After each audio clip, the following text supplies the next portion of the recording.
Greetings, Rob, and happy birthday to you. I know it's tomorrow, not today, but mine is today. So I'm always trying to catch up to you, sneaking up behind you, but I will always be this 2 year gap I can't close because time is the fire in which we burn. And that movie is dope, Rob, no matter what you say. Because this movie brought me to Star Trek Next Generation. I told you in a letter long ago that I was some of the get off my Star Trek lawn, I don't want that new crew. I want Kirk, Spock.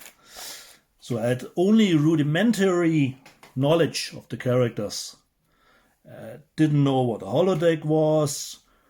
Separating the saucer section. This was all new stuff that I saw first time I watched Generation. I was, oh, what the hell is going on?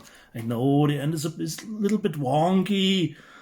I know, but the stuff that was in it brought me to watch Star Trek Next Generation. So kudos to Generations. Your birthday present, you already know, but it will take some time. But you got mine. You know what I do, what I want for my birthday. Some scribbling, okay, on mine. You can use that till you get yours. The Crash 4K has been delayed, not much, only 5 days. Akira is not on the way yet, and we'll still have to wait on the exchanges for Rollerball, okay? But when I have everything together, I hope I get that things to you in a Quibi. What I wanted to show you, what my friend Patrick, you know him, from his Hot Eye reviews, he's working on his Captain America Hot Eye review, what he made me. Because he can draw not bad, I would say. Why he draw J-Lo, I have absolutely no idea, but I like it. And he gave it to me. So, Patrick, if you watch, thank you for that. Okay? So, Rob, happy birthday to you. And what can I show you? I show you what Elizaviews makes me do. Live and die in LA. Okay. Betty Blue. I hope it's good. Okay. That's 2 of the 3 right now, okay? And what I got new for me, Revenge, the second side. This is the 3rd time I bought the movie.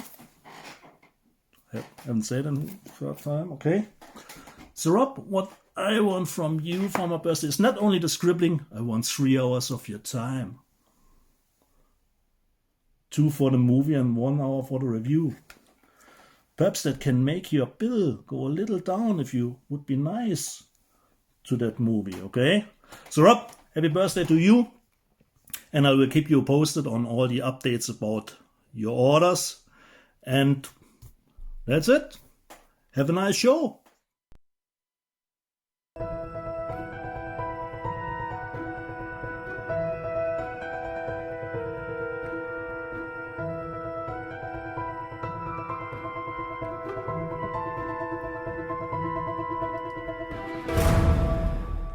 Well, greetings, imagination connoisseurs. Once again, it is I, your Duke of Dope Discourse, your master of fun and wonder, your viceroy of verisimilitude, your sommelier of sci-fi or cinema, and your archbishop of Banterbury, and of course, lest we not forget, your existential Mr. Rogers. Thanks to Zevius from Twitter for the great artwork. Robert, Meyer, Burnett, and I am coming at you on this May 15th, my birthday, robcasting at you imagination connoisseurs, you members of the Post-Geek Singularity community. It's Robservations episode 417. What? I can't even talk, but there's a lot going on, and as everyone knows, at 1:30 today, at 1:30, I'm going to contact Mike Bodden. You won't be able to hear him, but you'll be able to see him. And Mike Bodden from Riverdale, Iowa, the mayor of Riverdale, Iowa, will be picking the winner of the JBL JBL Bar 9.1 soundbar with Dolby Atmos. It is a 10-channel soundbar, and I want to thank Connie from the Experiential Engagement Division, and yes, it is a division spanning the entire Pacific Rim, of Harman International for making this giveaway possible. Connie is my new favorite best friend that I've never met, but she's a wonderful woman, and she watches Manifest. So what does that say about her? I want to thank everybody at Harman International. I want to thank everybody at JBL and their parent company, Samsung, for making this contest possible. For anybody who's interested, the Bar 9.1 comes out to the consumer public on May 31st. So how that's going to go is we're only going to be doing one giveaway here. I'll tell you what we're going to be doing later. Yes, ladies and gentlemen, I'm going to have a Zoom party today at 6 p.m. And I'll be sharing the link on both the Whining About Movies Facebook page and the Post-Geek Singularity Facebook page. And it can be up for up to 300 people. So I don't know how that's going to go. Maybe someone will hack into us and send porn, because that would always be fun. But that's what I'm doing for my birthday. I'm not going anywhere. The stay shelter-at-home order, whatever, has been extended. The bars aren't really open. I can't go see a movie. But anyway, that's what I'm doing for my birthday, and you're all welcome. You are all welcome. It should be fun. I hope it's my only Zoom birthday party, but, why not take advantage? Since that's what all the cool kids are doing, right? Anyway, I'm just going to jump into it. Remember, the giveaway's at 1:30. There's some really, a lot of interesting things going on, and I'm going to have to, once again, don my lovely glasses that somebody said made me look like our Attorney General William Barr. So there you go. Does it make me look like William Barr? I'll leave that up to you. The first thing I wanted to get into, though, this article was published in the Washington Post yesterday, and it's by Steven Zetchik, and it was published yesterday at 10 o'clock in the morning in their business section. The fate of the summer movie season rests on one Christopher Nolan film. As quarantines and lockdowns have ravaged the entertainment industry, most studios have taken their films out of theaters, worried about health implications, government restrictions, and consumer reluctance to sit in a dark room with strangers. Then there's Warner Brothers. The studio is pressing ahead for release plans for Tenet, the mysterious and much anticipated new movie from Inception director and proven moneymaker Christopher Nolan. Executives are making plans to open the movie widely across the United States as scheduled on July 17th amid the ongoing spread of the coronavirus. They're going through all the paces of a big summer release. Despite many reasons, a successful rollout may not be remotely possible. At stake, say entertainment players and analysts, is nothing short of the nation's preeminent form of public entertainment. If Tenet doesn't come out or doesn't succeed, every other company goes home, said a marketing executive from a rival studio who spoke on the condition of anonymity because they were not authorized to speak to the news media. It's no movies until Christmas. Experts describe two fundamentally different visions of what the next few months will look like. In one, audiences eager to leave the house after months of isolation pour in socially distantly to see the Nolan film, which appears to focus on an agent attempting to prevent a global catastrophe. Plot specifics remain unsurprisingly vague. Every auditorium is filled with Tenet moviegoers. Many theaters stay open late to accommodate them. Other studio films, such as Mulan and Wonder Woman 1984, then follow. The summer consigns the spring quarantines to a place of surreal memory. The other scenario is bleaker. Continued COVID-19 fears either prompt Warner Brothers to delay Tenet, which they don't seem to be doing, or consumers to stay away, resulting in a flop. Other studios that have been cautiously scheduling post-Tenet releases pull their movies. The summer turns out to look just like spring. New entertainment means old Netflix shows, and going out is a euphemism for walking around the block. Like the spinning top at the end of Inception, even close observers don't know which way this could go. In some respects, opening this movie in July seems like a very smart move because the landscape is so wide open, says Ira Deutschman, a longtime veteran of film distribution and exhibition, referring to the lack of other major movies. But anyone who says they know what's going to happen is lying. Tenet, he and others note, is ideally built to jolt consumers back into moviegoing. It's an intriguing premise from one of the most financially successful filmmakers in history, opening in theaters with zero serious competition. That gives experts hope and also makes them think that if Tenet can't work, nothing will. The feature film business has lost billions of dollars due to the pandemic. The April-June period in 2019 produced $3.4 billion in box office receipts. So far in 2020, it's yielded just 102,000. The summer could see more losses, with numbers well below the $2 billion of last July and August, especially if major markets like New York and Los Angeles remain closed. As batches of spring and summer movies began getting postponed in March, Warner Brothers officially left Tenet on the calendar. At first, it seemed like it was simply delaying the inevitable, yet it soon became clear that Warner Brothers and Nolan, a passionate advocate for the theatrical experience in the age of streaming, were planning to use the movie as a kind of reopening lever. That plan has now come into focus. Both Warner Brothers and Nolan declined to comment for this story, but those with knowledge of the plans describe how the studio is moving forward.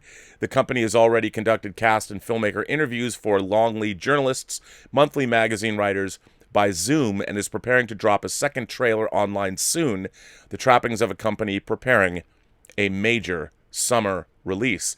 The studio, Nolan, and theater owners have also remained in close contact about measures that can be taken to bring people safely into multiplexes. Everyone has been trying to pull toward the same goal, say those familiar with the conversations who are not authorized to speak about them publicly. Support Tenet as the movie that reopens America. For Warner Brothers, the upside to this approach is huge. It could capitalize on months of pent-up demand and give the studio theaters all to itself. Unfortunately, analysts note there's a reason the reward is high.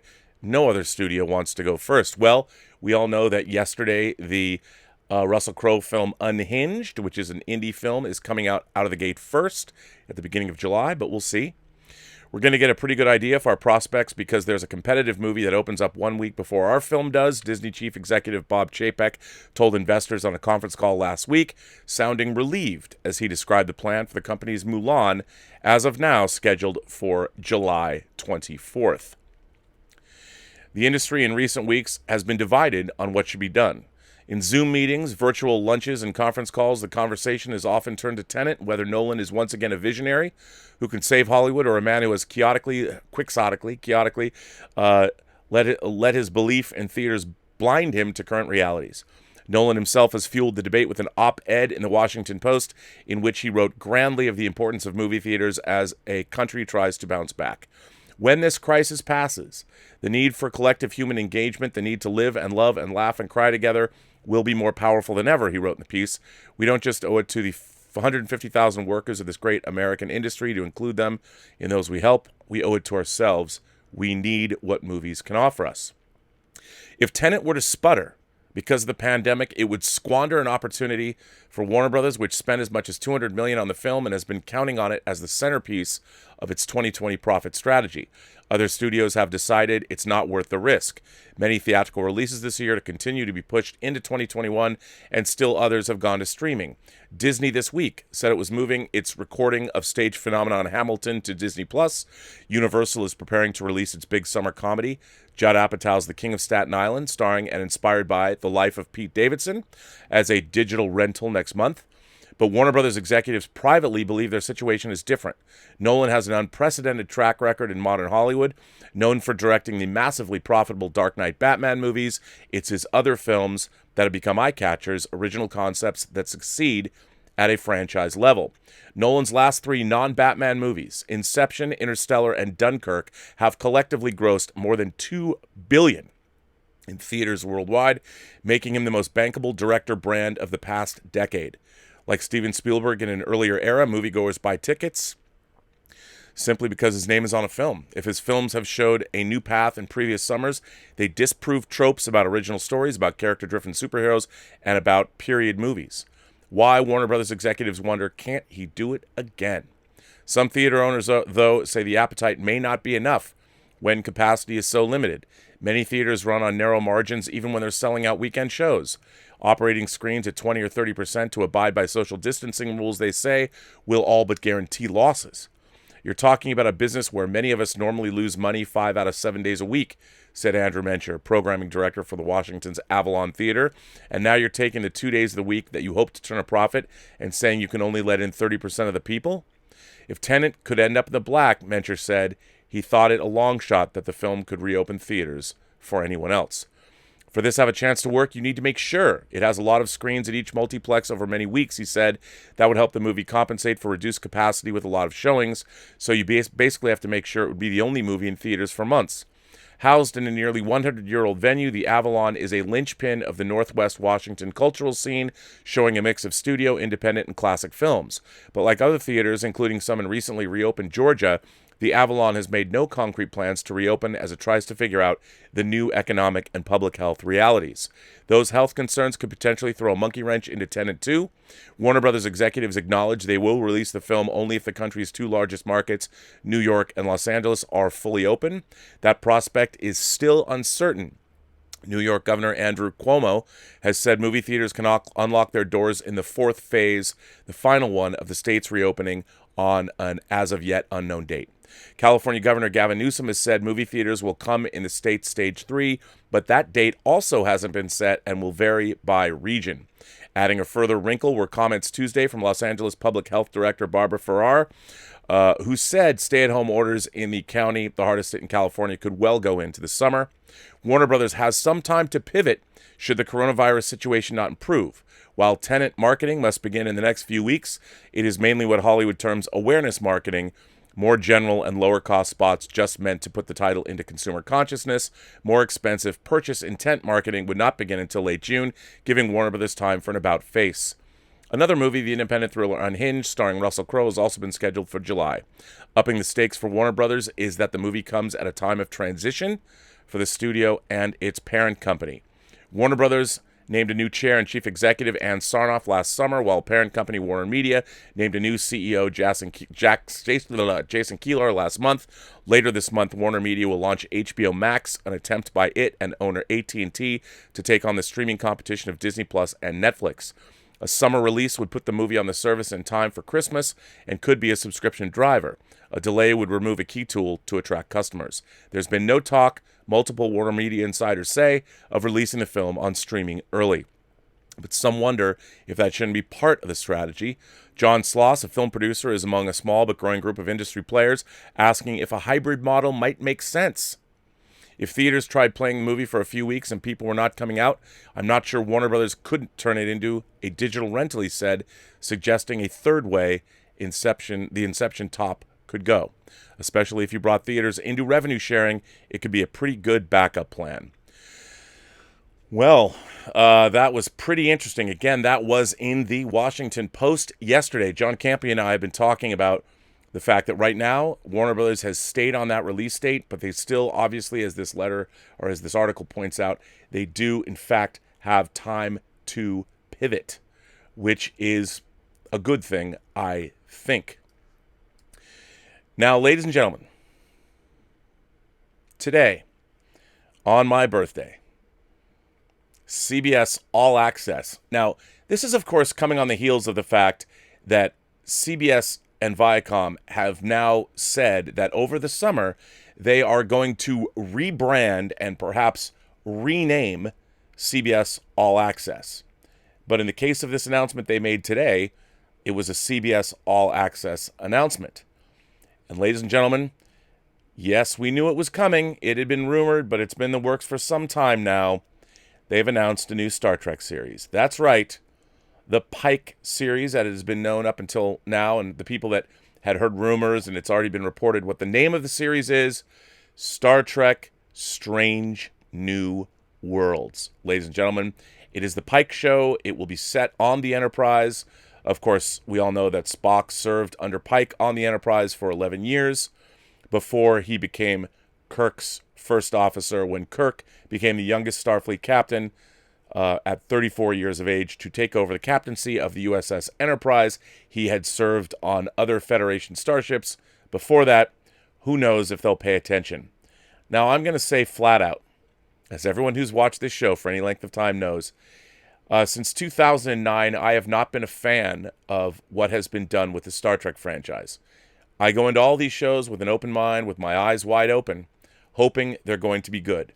Everyone loved Anson Mount's portrayal of Pike in Star Trek Discovery's second season because for the first time he actually felt like a character who was a Star Trek character. I hated what they did with Spock. I did not like the portrayal of Spock. I did not like the way he was written. Rebecca Romijn is number one. I thought was fine.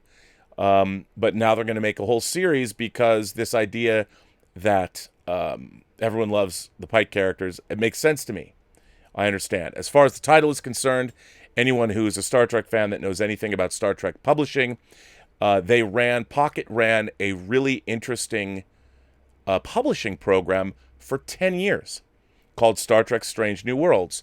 And they would publish an anthology. This was the first of those anthologies. This is the Star Trek Strange New Worlds anthology. This anthology launched many a great Star Trek writer, such as my beloved David Mack, who is consulting, I believe, on the Lower Deck show, or it's either that or the Nickelodeon show.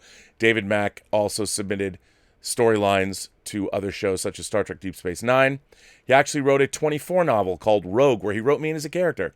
So I'm a big fan of David Mack's, and as my lights are falling down, I certainly hope that they would bring David Mack on to the Pike show as a writer. And let me point out from a production standpoint, making a Pike show is exactly from a production standpoint what they should be doing, because they can repurpose a lot of the sets and things that have already been built for Discovery, and they have obviously the uniforms that they made. So normally a Star Trek series costs a lot of money to start up. I mean, obviously they're probably going to build more sets, but in this case, assuming they didn't scrap the Discovery sets after season 3 wrapped, they probably didn't, because they knew, I don't know if the show's going to shoot in Toronto or is it going to shoot here like Picard here in California. I think it's a smart move from a production standpoint. Whether the show is good or not, I wish them Godspeed, John Glenn. I want this show to be good. I really, honestly, from the bottom of my heart, want this show to succeed. Once again, it's coming from the exact same writing staff that has given us Picard and has given us Discovery, which, to be kind, I have been extremely disappointed in. And obviously, look, this is a money issue for all involved. This show is once again producer heavy. Everybody's getting their piece. It's a lot of money that everyone's making doing these shows, and I completely understand. It makes a lot of sense.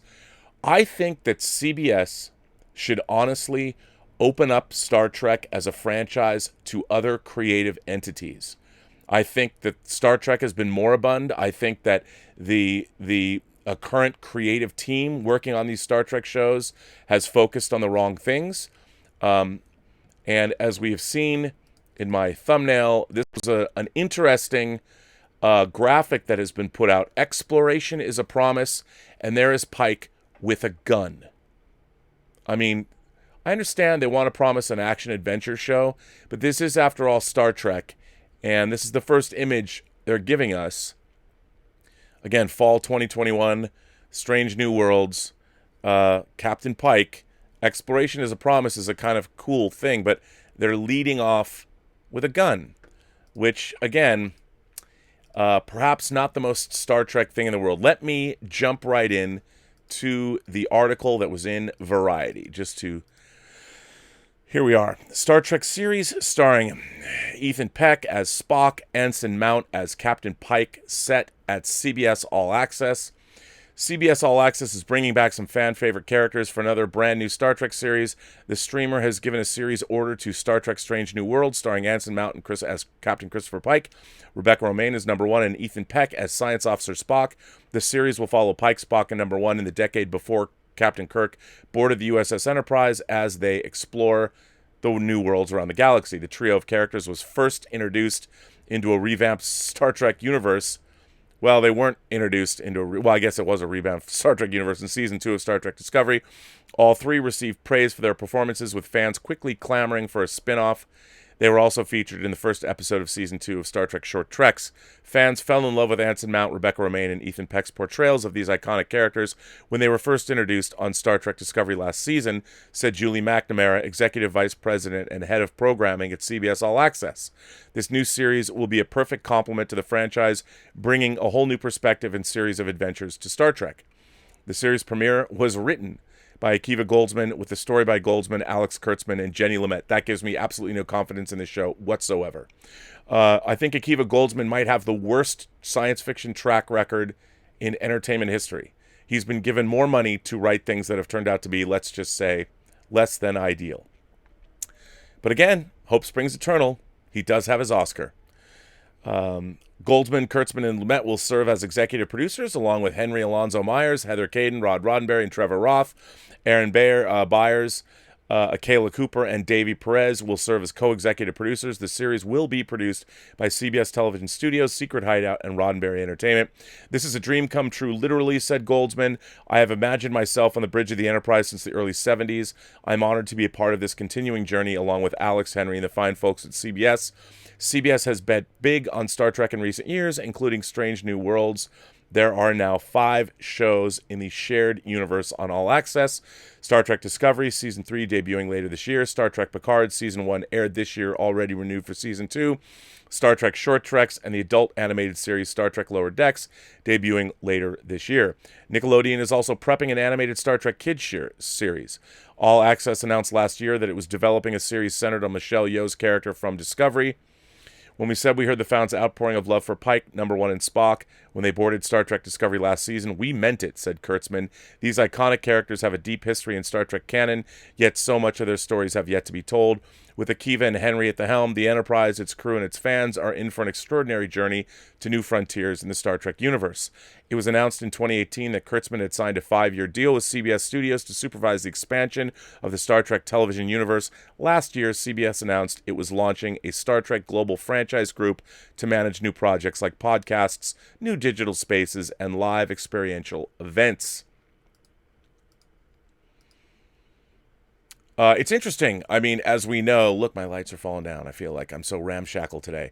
But as we know, there is already a pilot for a Pike show, and it was the original rejected pilot for Star Trek called The Cage. That was later repurposed in fine fashion in the first season of the original series as The Menagerie. Also, Marvel Comics, when they got the Star Trek comic license back in the 90s, they did a pretty good Pike comic series that I liked. Captain Pike was frequently the subject of many Star Trek novels that were published. So I can only hope that these writers are delving into Star Trek lore a little bit further. I like seeing a show that is about exploration. I just hope that it doesn't focus on murder, gratuitous sex, the F word, and all the things that make it so very un-Star Trek. Again, Star Trek has always lived and died by not only its characters, but by its writing.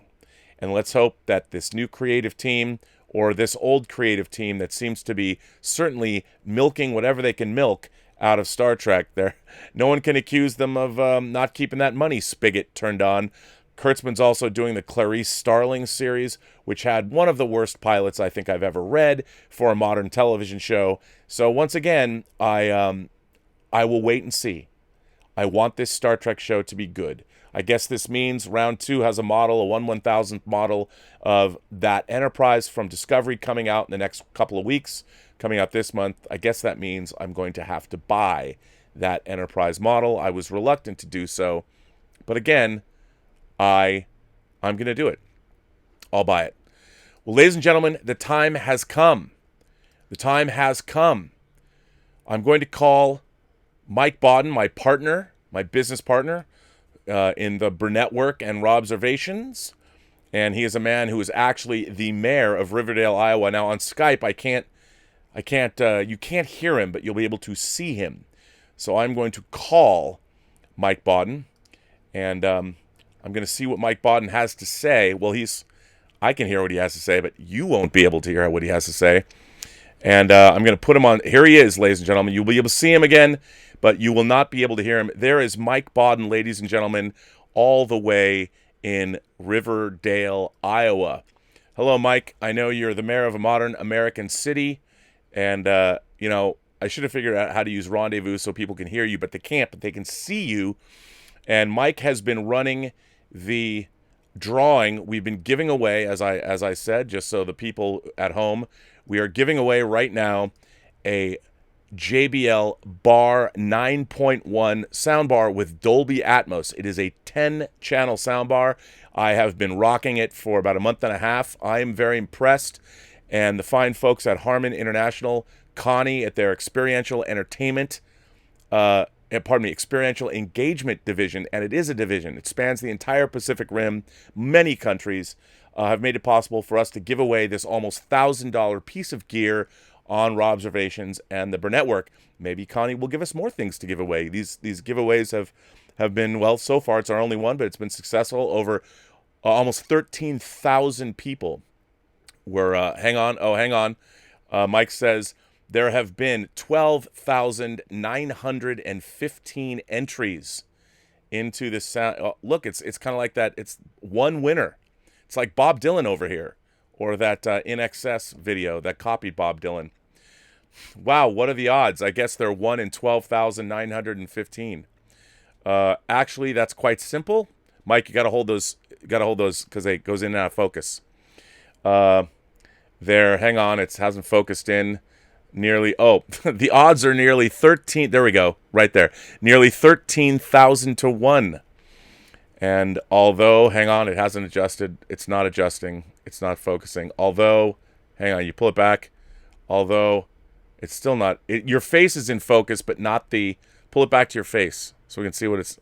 Yeah, there we go. Although some people made the effort to enter more than once. Yes, I'm sure they did. In fact, we had one guy who sent us a letter every day of the contest. We did. And by that, I mean he just sent us a letter, like the letter W. Was it a code? Was it like technically that counted as an entry, but it seems kind of lazy. I don't know. I think every day sending a letter. Oh, and he didn't win. He didn't win. Oh, Mike. Oh, I feel bad. Uh-oh. Oh, smiley face. It's still out of focus, though. It's better when you pull it back to your face. So by now, you're probably wondering who won. I am wondering who won. Should we do a drum roll or play some music or something? And I understand because it's an awesome prize. It's almost $1,000 prize. Thanks to our friends and fellow imagination connoisseurs at JBL.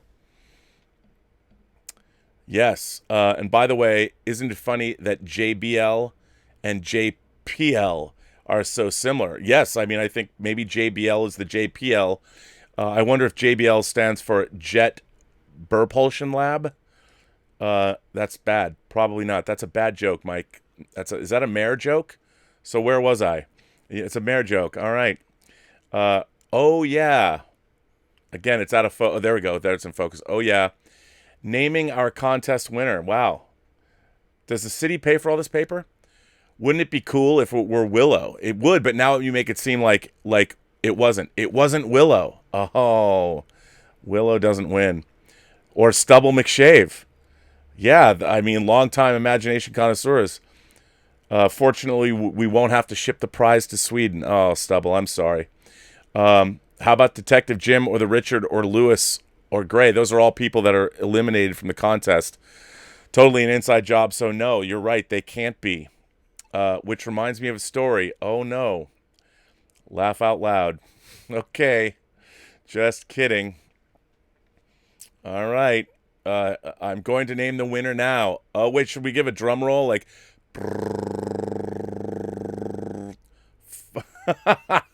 fuck, Mike says. I just dropped all of my cards. Something tells me this is a bit that you plan this. Well, hold on a second. Hang on. Yep. Wait. Okay. I'm back now. All right. And actually, I just picked the winner during that little diversion. Oh, that's good. Ha, ha, ha. That's good. Like a Queen to Queens level 3 trick, isn't it? Wow. I knew that. You just made a reference to Whom Gods Destroy, a 3rd season episode. Not even a. By the way, wait, hold that. How do you know I'm not actually Garth of Izar transmogrified to look like the mayor of Riverdale? Boy, I don't know that. Not Rivendell. Oh, Mike, the jokes are coming fast and furious. Well, I'm just about out of paper now. Gosh, I certainly hope so. So I guess I just better say congratulations. All right. To our lucky winner. Or should I say whiner? Well, if you watch Whining About Movies, that would be it. Yes. Because this imagination won. Oh, wait a minute. This imagination connoisseur won by joining the Whining About Movies community on Facebook. Wow. Whining About Movies is the reason. Wow. Congrats to Krista Rochelle. Krista Rochelle from the Whining About Movies audience is now the proud owner. Well, not yet. Check your email for a confirmation message from Mike at the Burnettwork. Well, Krista Rochelle, that's amazing. That was fun, wasn't it? Mike, I just don't know how to tell you how much fun that was. I can't thank you enough. Mike Bawden, the mayor of Riverdale, Iowa, took time out of his busy day to make sure that we found out who won the Robservations first giveaway. Well, Mike, I'm going to let you go now to do your mayorly duties. Do you call them mayorly? Mayorly? I don't know what they... Merrily. Life is but a dream duties. All right. All right, sir. Well, I want to thank you for that. I want to thank you for helping run this contest and for all the support you've given the Burnettwork. I have a letter that you wrote me for my birthday that I'm going to read right after. Oh, look at that. Look at that. Thank you for that. Thought we could all see that. Well, I'm going to let you go, Mike. Krista Rochelle from the Whining About Movies group. I can't believe it. See, people should watch Whining About Movies. That's pretty exciting. It comes back tomorrow night, too, by the way. All right, Mike, I'm going to let you go. Thank you for that. Well, ladies and gentlemen, thanks to Mike Bawden for that excellent display of humor and everything else. So Krista Rochelle from Whining About Movies has won the almost $1,000 brand new JBL Bar 9.1 soundbar. And listen, I'm going to try and talk Connie into maybe making the giveaway a monthly thing for all of you imagination connoisseurs.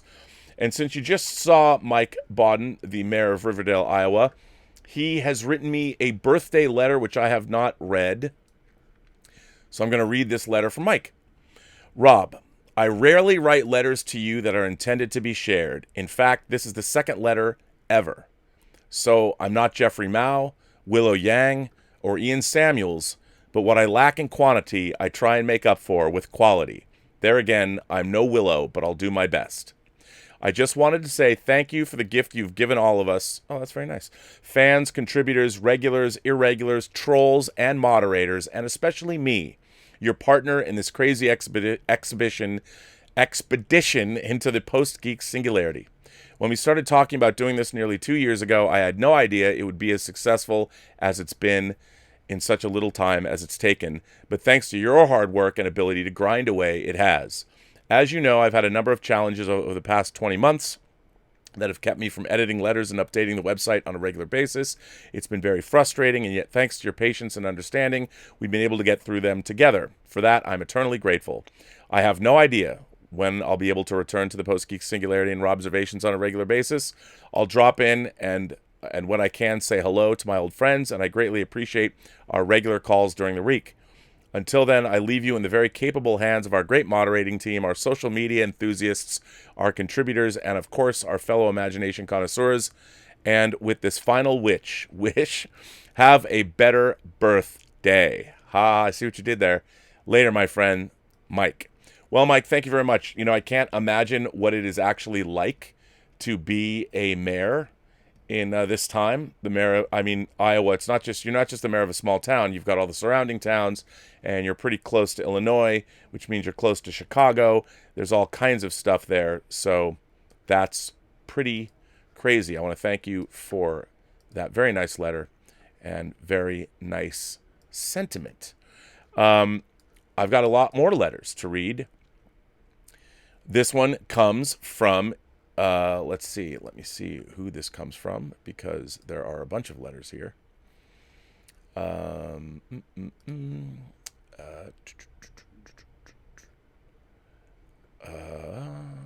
we go, sorry. That took me a while. So I've got a lot of letters here that I was going to read. Jared Snyder writes in and says, Dear Robert, Thank you for the education I'm receiving into the nuts and bolts of filmmaking and the graciousness with which you share your experiences. I wanted to ruminate on two themes from recent shows in this letter. First, how rare it is to complete a feature film, and second, how in baseball parlance, studios are uninterested in the singles hitters and obsessed with home run sluggers. So how is it that a director who hit home run plays out his career in the minors, like Crash Davis in Bull Durham? Nice. I'm thinking about director Jacques Tourneur. His great western Canyon Passage is about shifting alliances and allegiances and is set in Jacksonville, Oregon. It is a story I think retold would make a great Star Trek movie. Every lover of film should know that Tourneur's noir classic Out of the Past, and there are at least two of his films that every imagination connoisseur should become familiar with. Cat People and Night of the Demon. Ooh, I concur with those two. Both shot on small budgets, but using atmosphere and shadows to make human imagination fill in the unimaginable. Yet Tourneur, with his resume, spent much of his later career making dreck. He got relegated to the minors, aka television, and no studio gave him another real chance. Funny, professional baseball teams trade for players based on their past history, hoping a new setting brings a return to former glory, but clearly, whether 60 years ago or today, what have you done for me lately prevails in film. This brings me to the return of Josh Trank and the chop shop filmmaking of J.J. Abrams. Do either really comprehend the incredible opportunity they've been handed? Do their insider connections blind them? Are they not in awe of directors like Tourneur, whose films remain relevant after 80 years? I don't think Trank is, and Abrams seems to demand the glory accorded a famous director without ever delivering a memorable film. Trank seems like a talented player with a drug problem that keeps getting chances denied others, and although Abrams seems a slugger, the problem, as explained in Moneyball, is that he doesn't hit home runs when the game is on the line or men are on base, never in the clutch, so he is more Dave Kingman than Babe Ruth. Moneyball says you need those singles hitters, but where are they going to come from? Is this how talent is measured and rewarded? A long and crazy letter, but it's sure to be fun. It's sure to fun to be part of the Post-Geek Singularity. Regards, Jared Snyder. Well, Jared, that's an interesting letter. Movie making is a nutty, wacky, zany business, and it's hard to make people understand when you're in the position of, say, producing or directing a movie, what kind of pressure you feel in those positions. The pressure is absolutely enormous. And I don't mean pressure in oh, woe is me. I just mean that there's a lot of money riding on what you're doing. There's the decisions that you're making every day. And there is movie alchemy. There is magic involved. And you might have the best laid plans of mice and men, but you never know, is the final product going to be exactly what you want it to be? And when you do have this success, nowadays, movies come and go so quickly that it's not like, even when I was a movie fan, I was a big fan of a director like John Carpenter. You know, John Carpenter came out and talk about a guy who was a consistent hitter. You had, Dark Star was a student film, later turned into a feature. Then you had Assault on Precinct 13, then Halloween, The Fog, and Escape from New York. Very impressive at the money level he was working at. Lot of success there. And then he finally jumps up to the big leagues and he makes his first movie, The Thing, which most people think is his best movie. Beautifully crafted film. It comes out a couple of weeks after E.T. And unfortunately, nobody wanted to see the kind of alien movie he was dishing out, and everybody wanted to see E.T. phone home and eat Reese's Pieces. And then Carpenter went on and made Christine, a Stephen King adaptation, which was really well done. Then he made Starman, which is an incredible movie. But again, never quite achieved that breakout success as an indie darling. His studio career was never as great. He goes out and makes another classic, Big Trouble in Little China, which everyone loves. So he's made The Thing, he's made Starman, he's made Big Trouble in Little China. Then what did he do? Smartly, he went back to his indie roots, made a deal with Alive Films, and he made They Thirst. He made Prince of Darkness and They Live. And then he jumped back to Warner Brothers and made things like, he made Memoirs of Invisible Man. He made Village of the Damned at Universal. He went to New Line and made In the Mouth of Madness. And he just, I don't think he was ever given the respect he deserved, but he's made movies that I particularly love. You know, I'm a huge John Carpenter fan. He was still out there swinging with movies like Vampires, but it's a crazy business. And the problem is the people, the taste makers, the people that are hiring are constantly changing all the time. And so it's really difficult nowadays. You're in one ear and out the other. You know, you direct a movie and it doesn't matter. It could be a cult classic. If it doesn't make a lot of money or something, like always, you fall into obscurity. I mean, I agree with you about J.J. Abrams. Josh Trank, he's made 3 movies. One of them, and the interviews that he's been doing lately in support of his new Capone film, it's been very telling. I mean, I think he's had to eat a lot of humble pie. I admire Josh Trank. I really liked Chronicle. I thought Chronicle is a wonderful movie. I mean, it was the kind of indie superhero film that really got me excited about Trank as a filmmaker, and I was really hoping to see him go places. You know, I really wanted to see that happen. Unfortunately, Fantastic Four, reading his account of what happened, he didn't really seem particularly interested in even making that film. I don't know why he took it on. I mean, you don't say no to a studio movie, but certainly he could have, I think, perhaps done a better job of managing expectations, or even perhaps not even taking the movie, because he didn't even seem to want to make the kind of film that the studio wanted to make. And look what happened. And his Capone film, which is now available on streaming, seems to be a Tom Hardy tour de force, but I don't know. He edited the film himself. I'm interested to see that, obviously. I feel a certain kinship to Josh Trank. I'd like to see him make more movies. So J.J. Abrams, I haven't liked one of his feature films. I liked Mission Impossible 3, okay. It seemed like a big budget TV episode, like an episode of Alias. But since then, I've been constantly disappointed by his film work. I'm waiting for him to direct a good script that has scenes that play well. I haven't been involved in any of the characters or the stories that he's told on screen, and it irks me. Of all the people, I mean, his movies, obviously, his Star Trek movies didn't perform nearly as well as they would have hoped, and Rise of Skywalker certainly didn't after the peaks he reached with Force Awakens. But, you know, hey, I like the fact that he's making movies and employing people, and Bad Robot's got a $5 billion deal or whatever, $500 million deal with Warner Brothers, so good on him. People are working, he's employing people, he's loyal to the people he employs, so I might not like his work, but I respect him as a filmmaker and a Hollywood producer, as an entity. Kurt A. is here. Kurt A. says, "Greetings, Rob. Salutations, imagination connoisseurs. Around 700 BC, Homer, the father of Western literature, wrote the Iliad, the timeless story of the Trojan War. Helen, the most beautiful woman in the world, leaves Sparta, either willingly or not, it's not clear, with Paris, a prince of Troy. The Greeks take umbrage at this, resulting in a 10-year-long Trojan War. Ultimately, the Greeks win by tricking the Trojans with their wooden horse. Troy is sacked, the men are slaughtered, and the women enslaved.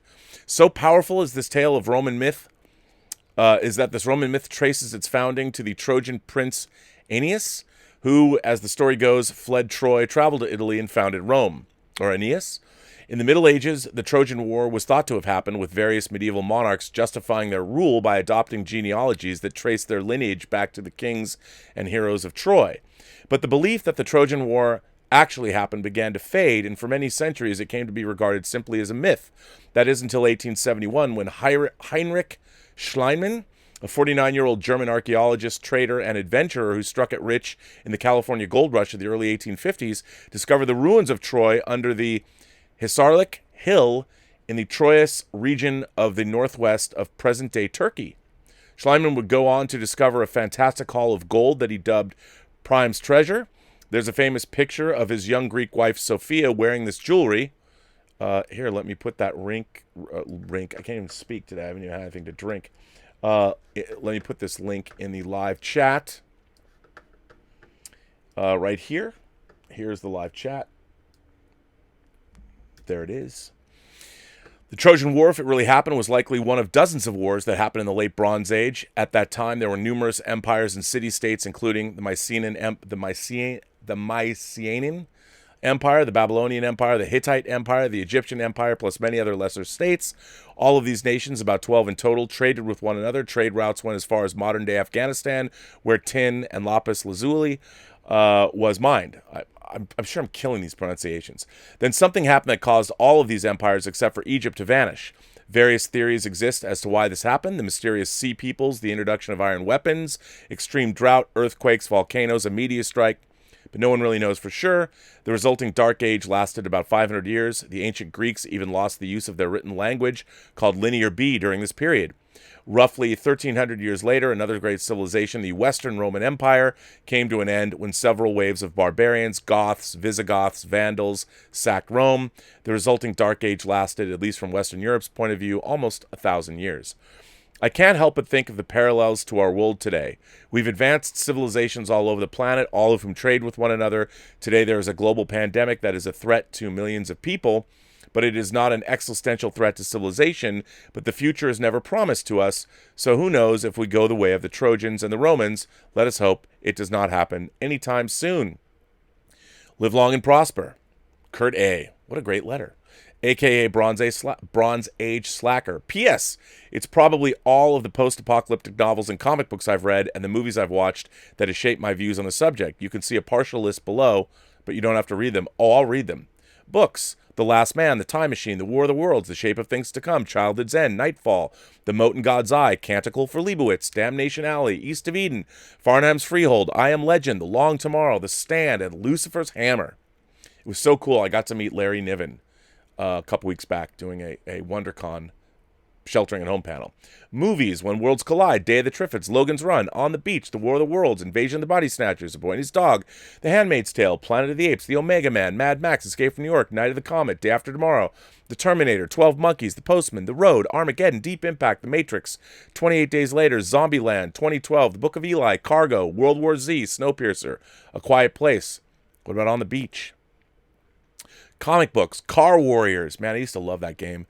Battle Angel Alita, Batman the Dark Knight, Tank Girl, Judge Dredd, Commandy, The Last Boy on Earth, Why the Last Man, and The Walking Dead. What a fine letter, sir.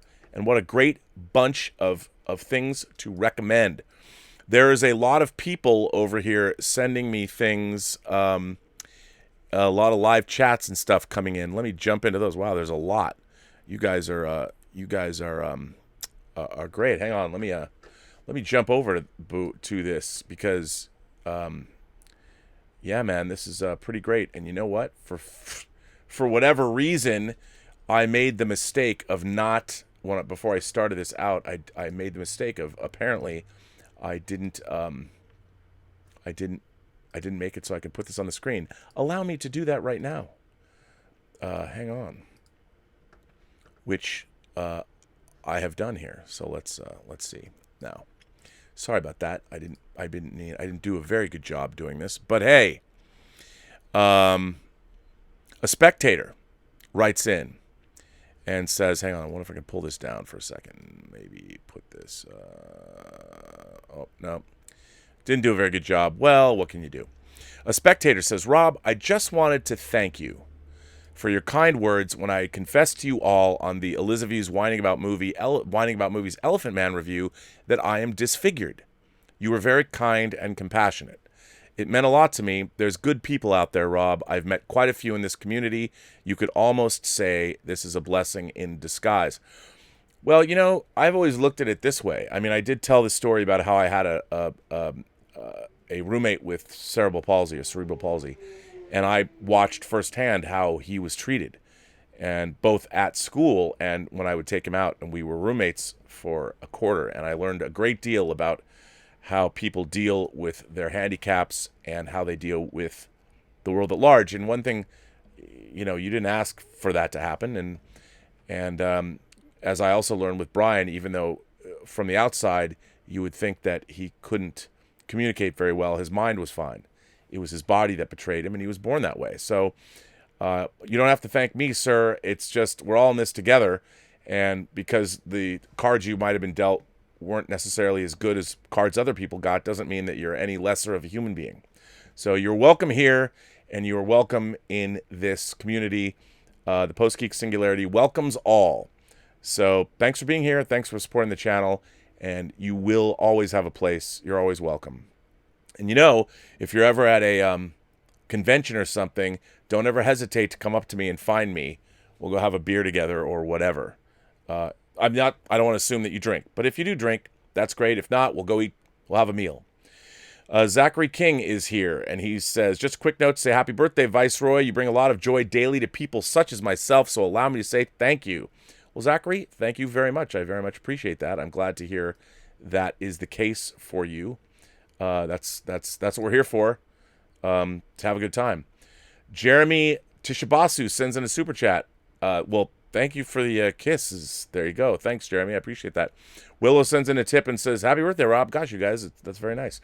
Hi, Rob. I've been quietly lurking in the background of the Post-Geek Singularity for a while. I'm writing a letter soon. Was wondering, is that a novelization of The Prisoner over your shoulder? It is. Thanks for the great content and happy birthday. It is. Here, let me get it. It's here. Thomas Dish, the science fiction writer. This is a novel. It's one of two Prisoner books that I have. It's British. There's the spine, and here's, of course, the back. And yeah, I mean, it's funny, for the Robservatory, one of the fun things that I've been doing is I've been going out and pulling things out of, they've been in boxes for so long, but, you can see I'm pretty anal retentive about my paperbacks. I want them all in good shape. It's fun. I'm always kind of moving around the paperbacks, seeing if anybody notices. So I'm always happy when people notice. So yes. Yeah, if anybody wants me to pull something off my shelf and show it, I'm happy to do so. So that was from Kendiana Jones. Kendiana Jones asks, so write a letter, Kendiana. Dieter Bastian is here. Dieter, the man who opened this show. Dieter Shiny Bastian sends in a tip and says, "Greetings, Rob, and happy birthday. Sorry for the small tip. You don't have to worry about that, but I have to pay for some outside orders for a guy in Pasadena. You might know him. Just when I was in the mood to buy a new Catching Fire edition. Best wishes from Saarbrücken, Deutschland." By the way, Dieter, I must possess that To Live and Die in L.A. you have.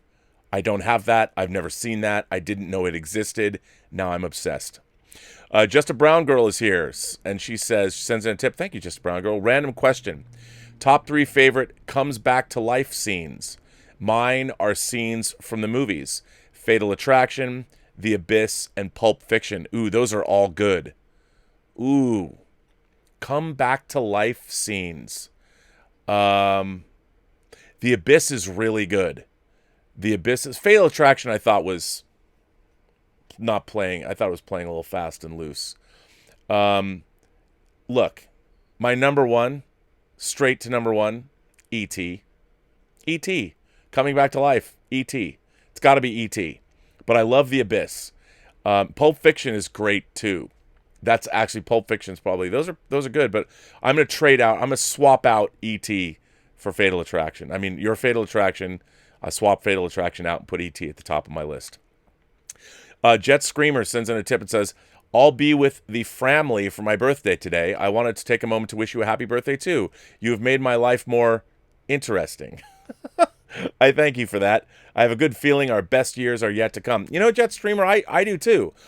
I was watching, I watched Andrew Cuomo's, his addresses, and I was watching President Trump promise that we're going to have a vaccine by the end of the year, which I think perhaps maybe is not the most prudent thing to do, but okay. But what was interesting was looking at the maps of how the coronavirus cases are in a great many areas of the country dropping. Some places like California, we're staying kind of the same, and there are other states where they are rising. So it's interesting. I mean, it shows you that different regions are different. But I think that on a global level, I think something like this causes us all to take stock in our lives, and maybe it'll help us be a little bit more mindful of the world around us. I'd like to think so. And I think, at the end of the day, I think people have been creative. I've been actually very surprised at how fun and interesting the outpouring of what people have been doing while they're sequestered away has actually been. What John Krasinski was doing. How cool is that? And I think that people's creativity, I hope it continues. I hope people realize that, there's no time like the present to get started on whatever it is you want to do. So, yeah. Mark Evans sends in a tip and says, "Gotta give him credit. Not only did they choose to announce this on your birthday, which is clearly indicating to Trek fans that this is going to be awesome, they got the president to help with promotion. Warp speed." Impressive. Yeah, I never want to hear the term warp speed next to developing any kind of a any kind of a cure or any kind of a vaccine for anything. Warp speed is, you don't want those two things conflated. David Wong sends in a super chat. David Wong says, "Beware Romulans bearing gifts." Well, happy birthday, Rob. Here's to you. Not Romulan ale, but this is actually Trinidad the Island Man's quarantine. He sent me for my birthday quarantine wine, also for Mother's Day. Official quarantine wine from Aston Kutcher and Mila Kunis. And that's their wine from Trinidad the Island Man. And 2 days in a row I'm enjoying it live with you. But any quote from Star Trek II is a good quote. So David Wong says, "Beware Romulans bearing gifts. Happy birthday, Rob. Have a Romulan ale on me. I will. Or would you prefer Klingon aphrodisiacs?" Cheers to you on your birthday. Wow, I can only imagine what that could be like. Zach Losel sent in a super chat and says, "Shalom, Rob. Happiest of birthdays to you and many more. Thank you for all of the excellent entertainment and knowledge you provide. I haven't written in a while, so I wanted to give you some birthday love." Well, thank you very much. That's very nice of you. Angie sends in a tip and says, "Happy birthday, Rob. What are you most looking forward to, The Eternals or Doctor Strange 2? Ooh, good question, Angie. Wow, I have to say, Doctor Strange and the Multiverse of Madness might be my favorite movie title ever, or at least as far as comic book movies are considered. But I love the Eternals. I'm a huge fan of the Eternals, both Kirby's Eternals and Neil Gaiman coming back. I want to see what they're doing. And, I see the Eternals, they're talking about it being a different kind of a movie. And if they make it like, if they span a number of years, like thousands of years or something, and I think we're going to get a different kind of Marvel film. I have to say that I'm more interested and intrigued by the Eternals to see where they're going to go. That doesn't mean I don't want to see the Multiverse of Madness. I can't wait. But I think the Eternals is going to be different. All Metal Mike sends in a super chat and says, "Hey, Rob, I was wondering Oh, wait. All Metal Mike says, "Use this money and the time machine to go back to the 60s and buy yourself 500 pieces of penny candy." I would love to go back. No, I would take your super chat money and buy like stock in IBM or AT&T or something. Miles Ellis sends in a super chat and says, "Hey, Rob, I was wondering your thoughts on Neil Blomkamp. I personally love his films, but I feel like he's been judged harshly." Well, I love what he's doing with his Wild Oats studio. If you haven't seen the short films Neil Blomkamp has been doing, they're amazing. I really like District 9. Elysium, Chappie, kind of left me cold, a little derivative, but I love what he's doing with Wild Oats, and I will watch anything that he makes. Blue Shirt Picard, nice reference to Tapestry, yo. Blue Shirt Picard sends in a super chat and says, "Happy birthday, Rob. My wish for you, perhaps us, is that they don't cast another wild boy Kirk in this strange new world. Thank you, friend, and live long and prosper." Look, they're talking about casting Kirk. I'm like, how creatively bankrupt can you be? Kirk has no place in a Pike series. Unless you maybe see him as an ensign on the Farragut or something. I don't know. It's like another prequel show, our third Star Trek prequel series. Really? I guess. I mean, gosh, I think about great Star Trek novel series like Peter David and the New Frontier series or the Vanguard series would have made great. CBS owns them. Why not go in and adapt those? Why do you have to go back and mine? Just once again, strip mining the original series. I'm like, why not do something new? Move forward. I think it's creatively bankrupt, like the writing that we've been getting since 2009. Stubble McShave sends in a tip and says, "So your birthday is the day after George Lucas's birthday, and I was born the day before the original Star Wars was released. Coincidence? I don't think so." And you know whose birthday would have been tomorrow? The late, great John Schnepp's birthday was the 16th. He was a day younger than me. Senor Ashish says, "Happy birthday, Rob. I hope you have a wonderful day. I saw an advert for the HBO Max app on my smart TV. Ooh. Just seeing the plethora of goods the service has, I hate to say it, but this could be the final nail in the coffin for our beloved physical media." Hey, you know what? I'll tell you something. Just for fun, my physical media isn't going anywhere, and just for fun, I brought out all of my this is my shelf of MCU movies, and I've got 4K, 3D, You know, all of them there. I've got all of them in 4K and all the 3D titles that they released. And I love my physical media, and I hope it's not going anywhere. But yes, it's going to be harder and harder year after year. It's interesting to watch how Obi-Wan Kenobi is holding up my light. Got to fix that when I get off the show. But I'm going to Senor Ashish. I'm gonna. You can pry my physical media out of my cold dead fingers. There's so much good stuff coming out from boutique agencies or boutique companies. I'm sorry to hear Twilight Time is closing, but I'll keep buying them. And let's not forget Second Sight in the UK putting out Dawn of the Dead, my most eagerly awaited DVD maybe or Blu-ray 4K of all time. Stubble McShave says, okay, now it's getting silly. The name of the vaccine project in the U.S. is called Operation Warp Speed. It only shows how out of touch they are. It's an idiotic way of pandering to pop culture. There's no logic behind it. What does Warp Speed have to do with vaccine? I don't know. I would rather they call it, if you're going to do a Star Trek reference, call it The Deadly Years and maybe make a vaccine there. That English gent sends in a super chat and says, happy birthday, Rob. Given what you've read from that article, I already have zero faith it's going to be anything new, yet respectful to lore, which is a shame. Yeah, you know, look, I like Anson Mount. I'll tell you right away. I don't know if I can say this. Can I say this? This Netflix project that I've been working on, this is unannounced Netflix project, might have him in it. I don't know if I should say that, but yeah, perhaps in a certain capacity, Anson Mount might show up in that project that I've been working on. Or maybe he doesn't. I don't know.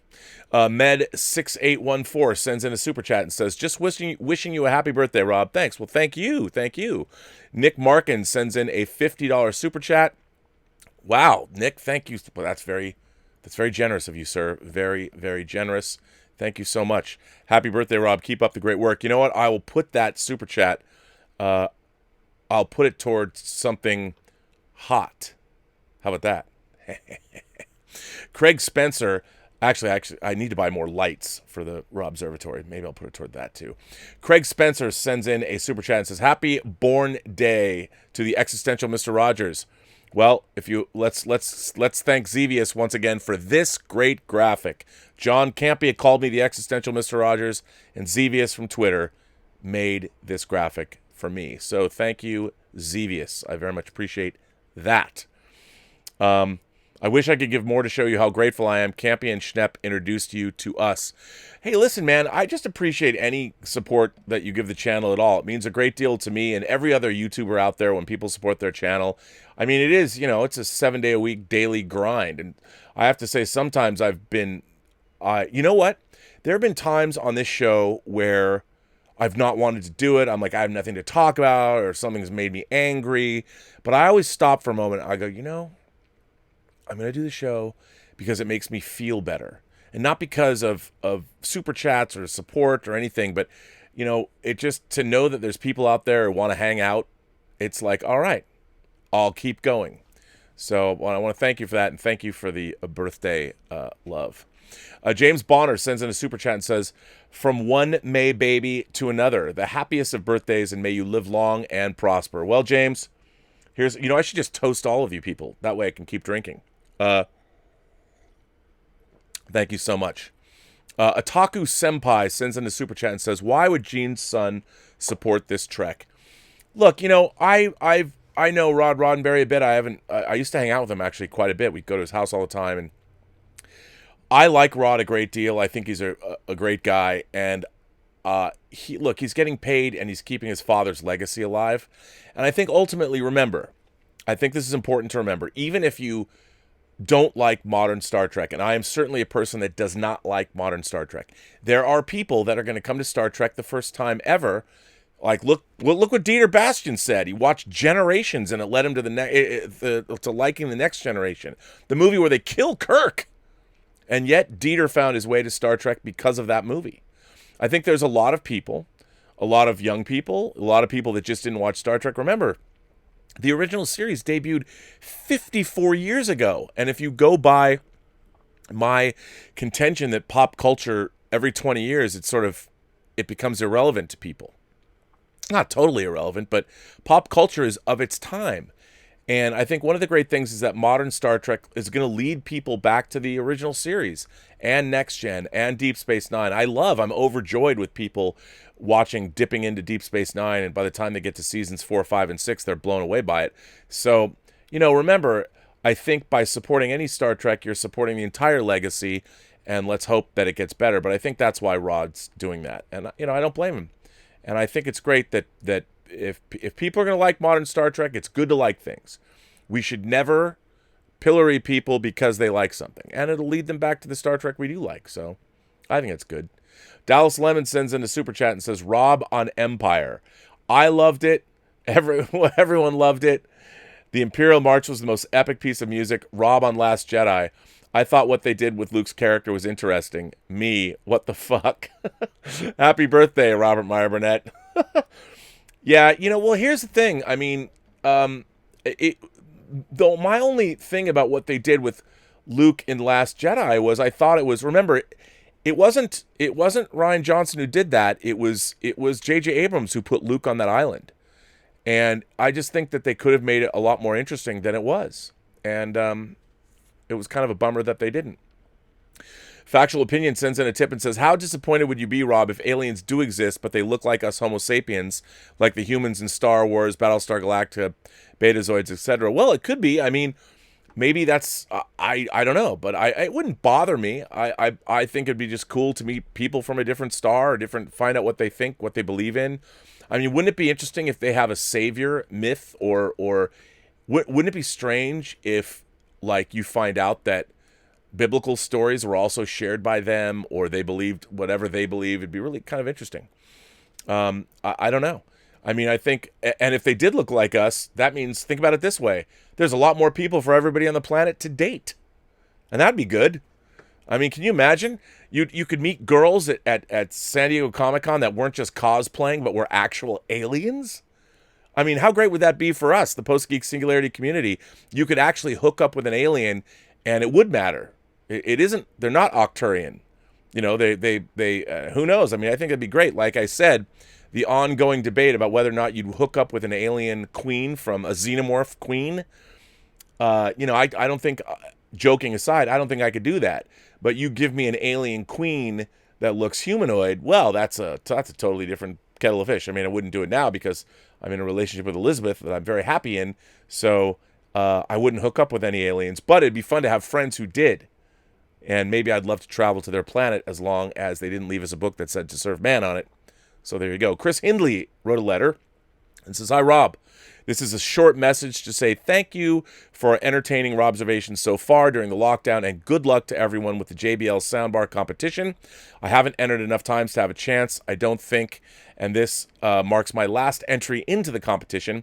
I vote for They Live to be one of the movies on the next Elizaviews Whining About Movies, a highly underrated John Carpenter classic that got a recent 4K and Blu-ray re-release. Chris Hindley from the Isle of Anglesey. Well, Chris, thank you for that. I recently showed Elizabeth that, so I don't know. We've already watched it. I do have that great 4K 4-disc set that came out from Studio Canal. So, but I did show that to her, and that's actually a really good idea. Brian Eng has written a letter in. Brian Eng says, hey, Rob, if Schnepp were still with us, do you think the two of you alongside Amy would have stayed on Collider Heroes up to the show's cancellation? Do you think both of you would have started your own separate YouTube channels, or do you think you would have combined for a super show? Would that show have continued as a superhero-based one, or would it have expanded into Hollywood like Robservations? Good question, Brian.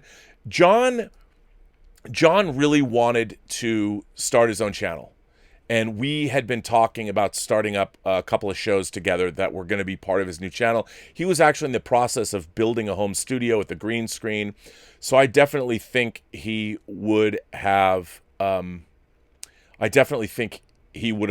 out. I think we would have branched out. I might have had some differences with Amy Dallin, or let's face it, she might have had some differences with me. But I love Amy Dallin. I think she's great. I know that she's gone over to like Nerdist and does things. I would have continued to work with Amy. I really liked her a great deal, and I I mean, no one was as passionate about comics. I mean, John and Amy were both so passionate about comics, and Amy was very, very smart, and I like to see that she has had continued success. But I would like to have thought that we would have continued on together. I really liked our dynamic. I thought it was good, and I think I pissed Amy off, and I regret doing that because I didn't mean to, and I really like Amy, and I would like to have continued on with her and John, because that would be awesome. Omar writes in, Omar94, and says, "Hi, Rob, and happy birthday to you." Well, thank you, sir. Since you were a kid of the 70s and 80s and was working in the film industry starting in the late 80s or 90s, do you feel like the movies you grew up with and or saw getting made would be able to get made today, or is the industry too different for that to happen? I ask because I feel like a lot of blockbusters or movies in general of the past could never get made today, as studio executives would consider them too risky and too different to make, as if they were not anything anyone had ever seen before. Like what, batteries not included? For example, Steven Spielberg would not be able to get E.T., Close Encounters, or Jurassic Park made today, or George Lucas could never make Star Wars and Indiana Jones today. Robert Zemeckis could never make Back to the Future or Who Framed Roger Rabbit. Ivan Reitman could never have made Ghostbusters. James Cameron could never make Terminator, The Abyss, Titanic, and Francis Ford Coppola could never make The Godfather today, as well as many other examples. What do you think? I think that is the case, as Coppola even stated how Godfather would never be able to get made today. I don't think these movies would happen unless the executives were open-minded and took a chance on something that's new and untried, like how Alan Ladd Jr. took a chance on Star Wars and Sid Sheinberg took a chance on E.T. Thanks, and live long and prosper. Well, I think, Omar, that's a great idea, or a great letter. You know, first of all, remember, the movies cost a lot less. And what the studios are doing now, I mean, before the global... Here's one of the big things that people don't understand about studios. The studios are no longer making movies for mostly the domestic market. Now, movies always played foreign, but foreign box office has in many cases in a lot of cases, eclipsed domestic box office. So we are looking at an entirely new business paradigm than what existed in the 80s. Movies were a lot cheaper, and they were expected to make a lot less money. So when you were able to do that, when the investment and the potential of loss wasn't as great, there was a lot more studios could do. They had a lot more leeway. And when you had, I mean, people were betting more on the creative entities. I mean, look at movies like, I worked there, I still don't know how it got made, but Vulcanvania, Nothing But Trouble, the movie Nothing But Trouble, that it was called Trick House, it was called Vulcanvania, that Dan Aykroyd got to make. I mean, can you imagine Warner Brothers made that movie? I mean, I understand they got it made because of the cast, but it's crazy shit. And I think that the world is just a different place. I still think, I mean, now the studios are in the business of worldwide global franchises. And that is not a function of necessarily creativity. It is a function of the business reality that we find ourselves in.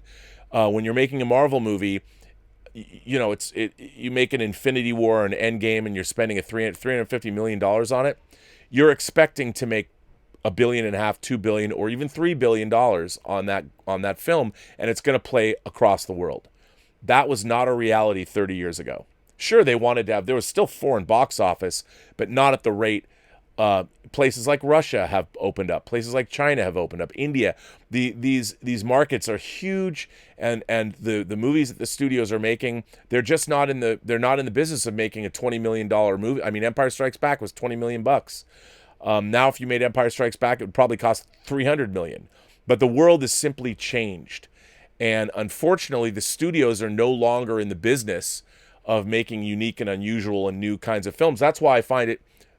We've got people like Blumhouse that are making a movie like Invisible Man, Lee Whannell's Invisible Man, on a $7 million spend. They make $100 million. And that's where you're going to start seeing really interesting stuff. That's why a lot of creative entities have moved over to streaming. But it's definitely something to consider. I just think that you're right that these movies wouldn't get made today, but that's because the global movie-going marketplace is so different. It's so different. So, Birthday Boy, this comes from Enterprise H, NCC 1701H. Birthday Boy, greetings. First, this link gives the story to Ed Whitefire's NCC 1701D blueprints. Scroll down to see what they look like. The link also explains that FASA had let their Star Trek license expire, or they were going to publish his work. I seem to recall that one of your letter writers asked what happened to FASA. This makes it seem like they dropped out. That makes sense. Maybe the license was too expensive. Here, I'm going to put this in I'm going to put this in the live chat. What NCC 1701H is referring to is the Ed Whitefire had done blueprints of the Enterprise D. Sternbach and Okuda released officially Enterprise D blueprints that were put out. They were licensed blueprints. They were officially put out by Paramount, and that had the cetacean navigation. There were whales on the Enterprise D that helped navigate the ship. Did you know that? They're in the blueprints. Secondly, as you might have noticed, I like my fridge horror. It's why I'm hesitant to tell you too much about the game Generations, as the feeling will only come upon realizing it for yourself. Not too sure if you would ever get the same feeling that I did. Why do I bring this up? Because Return of the Jedi is fridge horror with the veneer of being more kid-friendly. Oh, look, it's a bunch of teddy bears. How lame. Say the superficial adults who look no further than appearances. Where did the men in those helmets used by the Ewoks as drums go? What did those teddy bears eat? Oh, right. Hey, they were going to eat Han Solo. They were going to eat the heroes before C-3PO intervened. Finally, I wish you a happy birthday. May you experience Conum at the stars and secret influence. Enterprise H. Well, thank you for that. You, my friend, are one deep dive Star Trek fan, and I love that about you. Jacob Leaf is here. Hi, Rob. I've been wondering lately, what is the difference between hard science fiction and soft science fiction? And is it possible for stories to be both? What do you think are some good examples of each type of story? Do you have a preference for either one? Thank you so much for all you do. Ooh, Jacob, a short letter, but a great letter. First of all, hard science fiction and soft science fiction. I would say a hard science fiction story is something that is steeped in a lot of scientific research, or it's got a lot of world building in it. It deals with a lot of technological advancement that they go into Tom Clancy-esque levels of detail to explain.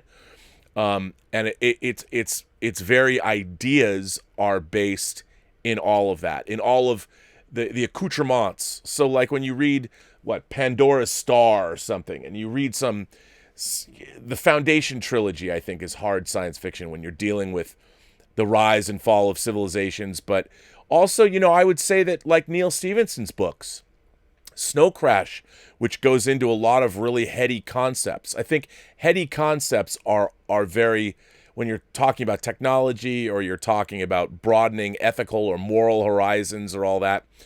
And I'll tell you, and soft science fiction is a story like Never Let Me Go. I think Never Let Me Go, which is a science fiction story that is spoiler alert about cloning. And if you haven't read the book, or like when I read the book, and the twist in the book is that you find out that these kids that are at this English boarding house are actually clones, and they are raised to eventually give their organs away to the people that they've been cloned. Same kind of thing as The Island, but Never Let Me Go is a soft science fiction story. So I think that's a really good example of a great soft science fiction story. But a hard science fiction story would be, 2001 is more hard science fiction. However, there is, I think, a great example of both, which would be the Denis Villeneuve's Arrival. The movie Arrival is a great example of both a hard and a soft science fiction story. You've got the idea of language and communication with an alien species, which is definitely a hard science fiction angle. There's a lot of how would we do that, the scientific methodology behind something like that, the alien race themselves, the way they are portrayed. But then also, it's also a story about the moral and ethical implications about leading one's life. Like if you knew that your child was going to die at a young age, would you have them? If you already had that foreknowledge, would you give them the short life that they had? I mean, that to me is it's soft in the sense that it's all about emotion. It's all about emotion. And I think if emotion does not have all of the harder science fiction elements with it, then it becomes a soft science fiction story like Never Let Me Go, which begins with a hard science fiction concept of cloning, but that is definitely in the background. I mean, I hope that answers your question, but what a great question. I really like that question. Thank you for writing in. What a great What a great question that is. Let's see. Let's see. Wow, the people are sending in. You guys are very generous. Thank you very much.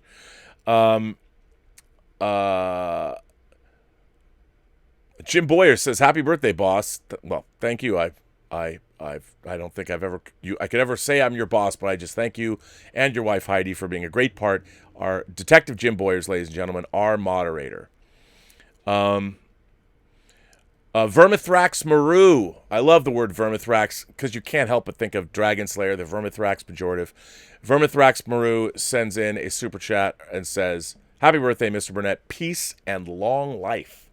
Jawlin is here. All right. Now, actually, Jawlin.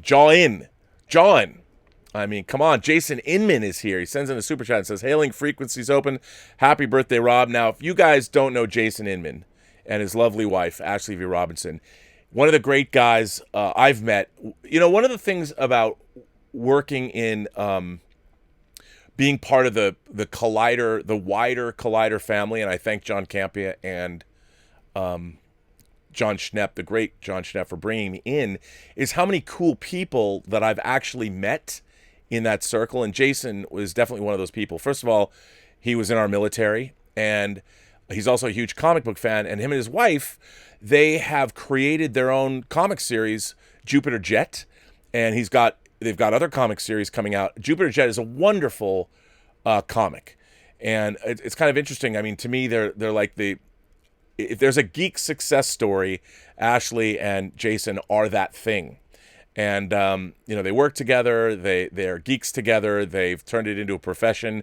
But I would have never met them had I not been doing Collider Heroes. And what's interesting is they're also my favorite kind of fan, where they transition from using their fandom and start creating their own, I mean, I hate to say own IP, but they're writing their own comics now, which they've also crowdfunded, which is amazing. So Jason Inman, and also he does an amazing thing. I don't know if he's still doing it. I think he is, where he sends comic books to the troops. So if you have many long boxes of comics, as I do, you can donate them, and Jason will send his comics to the troops, which I think is a very admirable thing. Thank you for that. I appreciate the support, man. Thomas Ruffley sends in a super chat and says, "Just a happy birthday and thank you for the incredible discussion. I'm ecstatic about the Star Trek Pike announcement." Listen, you realize they decided to wait till May 15th because they did know it was my birthday. Let's just be clear on that. But look, hope springs eternal. I want it to be good. Slevin Beam sends in a tip and says, "Happy birthday. Tried to get the figure done by today." Oh, Slevin has been doing some figures of me and John Campia, which are pretty amazing. I go back to work Tuesday. MN, is that Minnesota? Has loosened the belt on the stay-at-home order. Hopefully work doesn't impede the progress too much. Of course, my kids already do that a lot. Have an awesome day. Well, Slevin Beam, I will wait. We will serve no wine or serve no action figure before their time. So, cheers to you. Glad you get to go back to work. Stay safe. Ian Brown sends in a tip and says, "Happy birthday, Rob. I lost my job this week." Oh, man, I'm sorry. But shit happens. 18 years of service. New Star Trek show announced on Doomcox on your birthday. William Shatner would be a dream to showrun Strange Worlds. What are you and Doomcock doing? When are you and Doomcock doing a live stream about Star Trek? Well, we should do one. I love Doomcock. I've been watching his show for a long time, and I'd love to do a live stream with him. He's great. Mukbong sends in a super chat. "Thanks, man. You're very nice. Keep that 1 foot out of the grave." I always say I'm an old man with 1 foot in his grave. Well, at least, I'm still here kicking, alive and kicking. Sister Harrow sends in a super chat and says, "Happy birthday, Rob. Cheers to many more." Well, cheers to you, thanks to Trinidad the Island Man's wine. Dan V is here, says, "Happy birthday, Rob. Hopefully you have a great one." I am. Mine was a few days ago. Congratulations. And I got the yearbook edition of Freaks and Geeks, which is awesome. A lot of effort was put into it, and it was a great show. I should definitely get Freaks and Geeks. Sam Levine, of course, and I did a great trade for the Schmodown, and he doesn't quite know what a Freaks and Geeks geek I am, so I can't ever tell him. Don't ever tell him. Love Freaks and Geeks, and that I got to get that set, too. It looks great. Carlos Smith sends in a super chat and says, "Happy blessed birthday, Robert." And for a Pike TV show, it has got to be better than the last two. Yeah, I mean, I do look at it this way. A Star Trek Pike show can't be any worse than what we've already been getting. And hopefully, if they're going to concentrate on exploring, that could be good. Drew Douglas sends in a super chat and says, I wish I could write more, but I'm at work. Anyway, happy birthday, Rob. I'll write a letter soon. Drew, you should write a letter. Murray Reich is here. Happy birthday, Rob. So they extended the NYC lockdown to May 28th. Do you think that by July 1st, theaters will be open over there? Because they have to go through 5 different phases, and theaters are like phase 4. Phase 4. Who knows when that is, to be honest? I don't know. Look, our COVID-19 cases here in California are steady, but they're happening every single day. They're flattened out, but they're not going away. And this is a very pernicious disease. And while we have to get people back to work, people need money, people need their livelihoods, and it's really important. So, I'm glad you're going back to work. Just be safe. I don't know. As much as I want to see Tenet, like they have said, like Warner Brothers said, New York and Los Angeles have to be open. And look, John Campy and I were talking about this. There has to be a they have to. I think Warner Brothers is going to pull the trigger.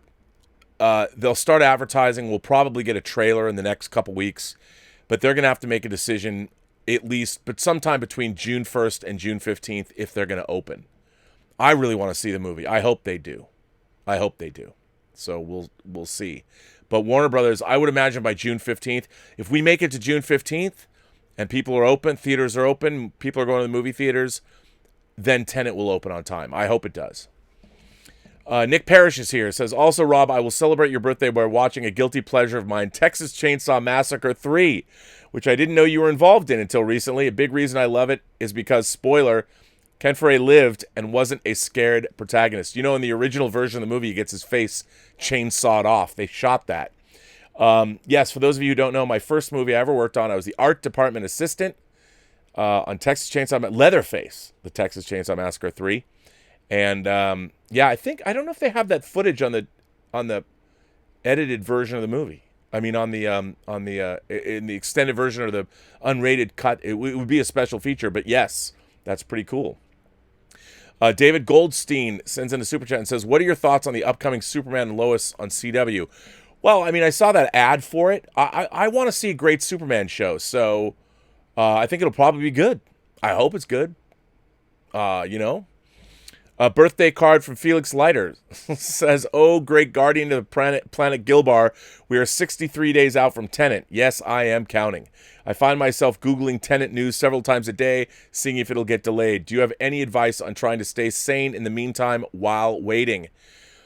Dude, I don't know. You just have to, I would sit back and watch your favorite movies. Delve into it. Watch the movies that you love. That's what I would do, yeah. Chuck Philpott sends in a extremely generous super chat, sir. I am humbled, and that is so generous of you. Thank you very much. I will raise my glass to you, sir. Thank you so much. That is very, very nice of you. Happy birthday, Rob. Thank you for all you do. You are a major part of my day. I love when I watch something to tell my family what my view or opinion is on it. Turn on your show, and your opinion almost matches mine. Well, Chuck, first of all, I'm glad that your family allows you to share these ideas. When I was a kid, I told you that, I told people on the show that when I was a kid, my father, we did Indian guides together. I don't even know if that's politically correct anymore. Would they call it Native American or First Peoples or Indigenous Peoples guides? Can you do that? But it was Indian guides in my day, and because I talked so much, they called me Chief Running Mouth. That was my Indian name. And my mother did not want to hear me when I would come home from school, and at the dinner table, I'd have to recount every single thing I learned because I was so excited. I think I'm just happy that you have a family that allows you to espouse your views. And I'm glad that we park our shuttlecraft. Do you tell your family? Do you say, Rob Burnett and I, we park our shuttlecrafts in the same shuttle bay? You got to tell them that. Tell them I told you to say that. That was very nice of you. Thank you so much. Thank you so much for that. Rob Korzak sends in a super chat and says, I'm still working on a letter to you, but for now, happy birthday. Well, Rob, Get on it, son. And Dan V sends in a tip and says, in regards to bringing up the costs, far too many people don't understand the business aspect of filmmaking.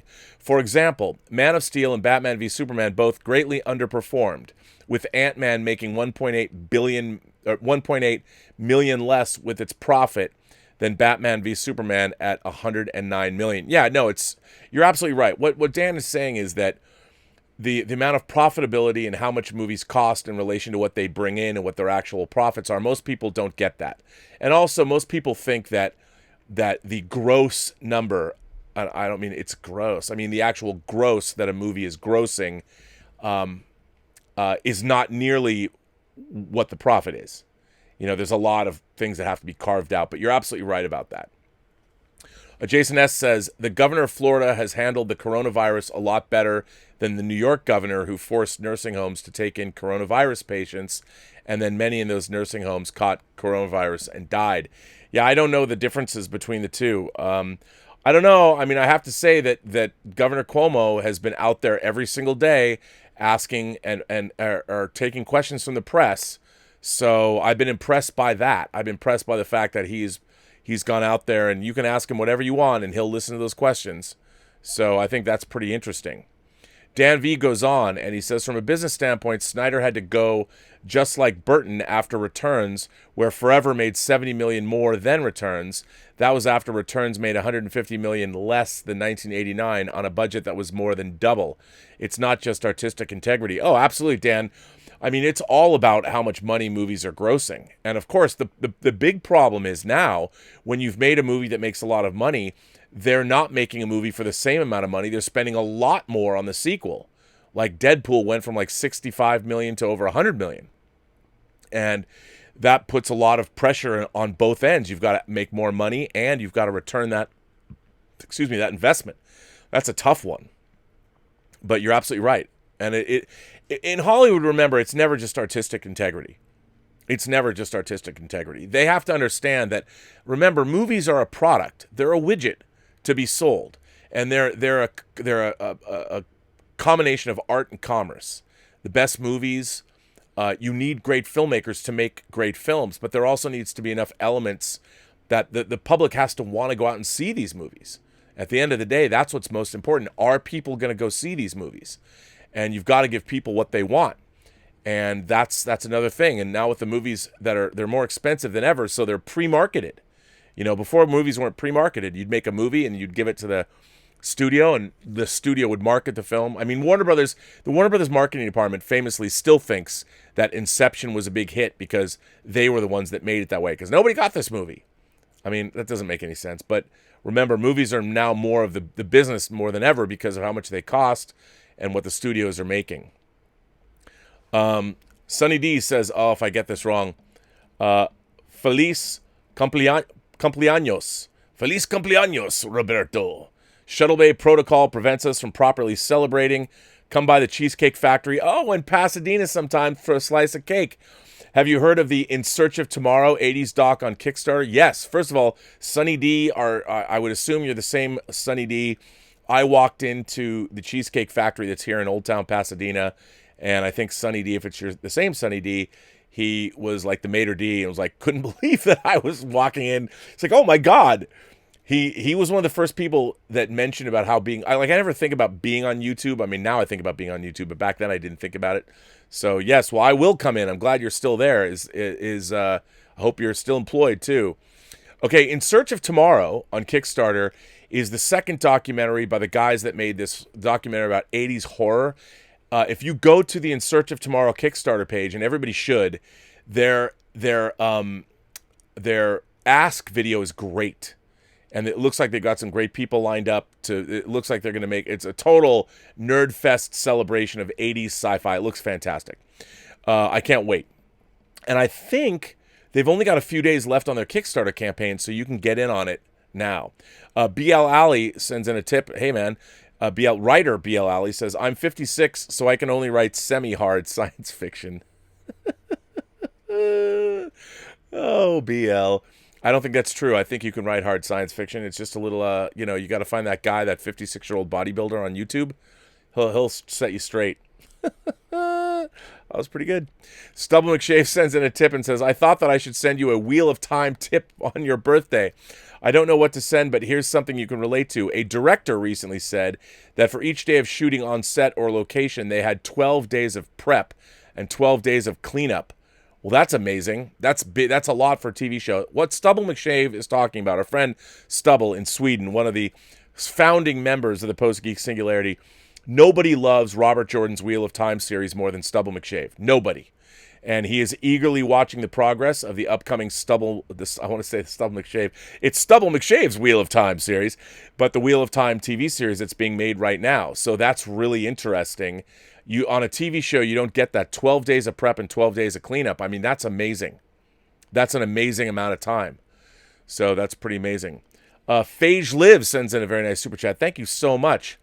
A happy birthday from a troll fan. Hope you have a great day. Are you a troll? Are you well? If you're part of the Phage from Voyager, but are you a troll? Well, thank you for that. If you want to troll me, that's okay. I give you permission to troll me. Jared Snyder sends in a super chat. Thank you very much. Happy birthday, Rob. Do you have a favorite Octavia Butler story? Well, I don't know if this is going to be what you're asking me, but back in 2004, when we were doing the Chronicles of Narnia, I had this idea to do. We were doing all the behind the scenes for The Lion, the Witch, and the Wardrobe, and I had pitched Disney on a Narnia primer disc. And what that was going to be was, unlike Lord of the Rings, I wanted to do a disc. It was going to have 3 parts, and there was going to be a 3D interactive map of Narnia that spanned the entire time frame covered by the Narnia, C.S. Lewis's Narnia book, so you could zip around and zoom in and find out about all the peoples and the political structure of Narnia. Then there would be an extended look at the movie, because we were in New Zealand for 14 months filming everything that went on. To be a part, all the behind the scenes. At the same time, I had this idea that we would do a documentary about other fantasy writers or science fiction writers that had been inspired by C.S. Lewis. And one of those writers was Octavia Butler. I, unfortunately, did not do her interview. One of the women that was working for me did. And I loved the fact that she was totally open and said, please come to my home. We went to her house. Well, I didn't, but my team went to her house, and they traveled and they went and saw her. And I think it was the last interview she ever gave.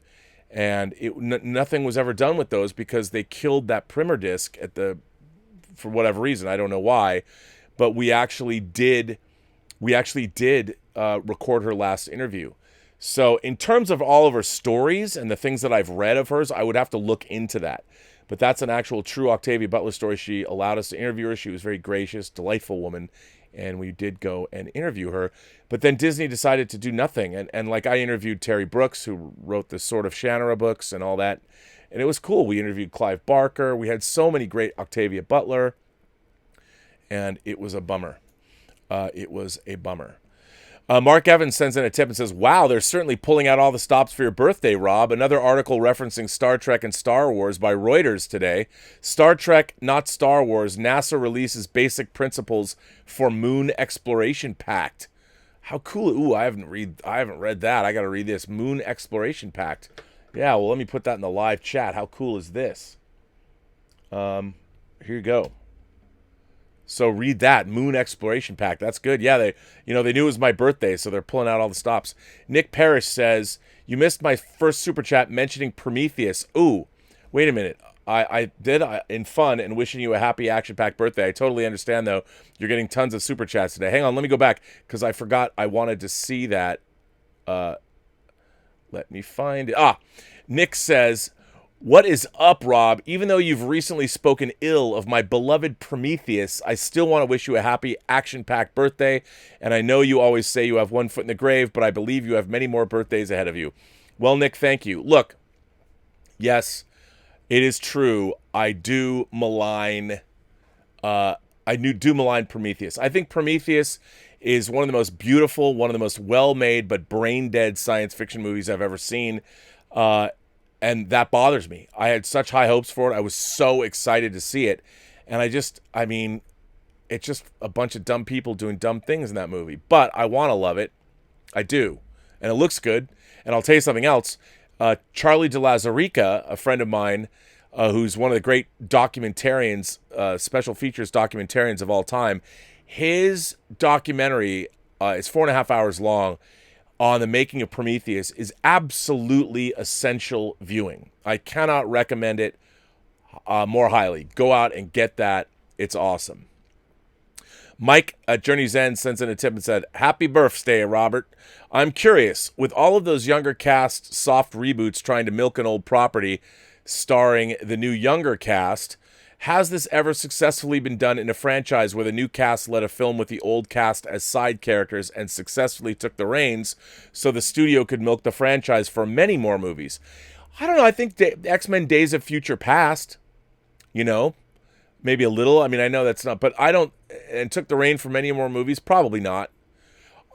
I probably not. I mean, I think that if the Disney sequel trilogy was gone about more, if they did a smarter job and they'd made the first movie only about the older cast and introduced the cast, they could have made other trilogies with the new cast.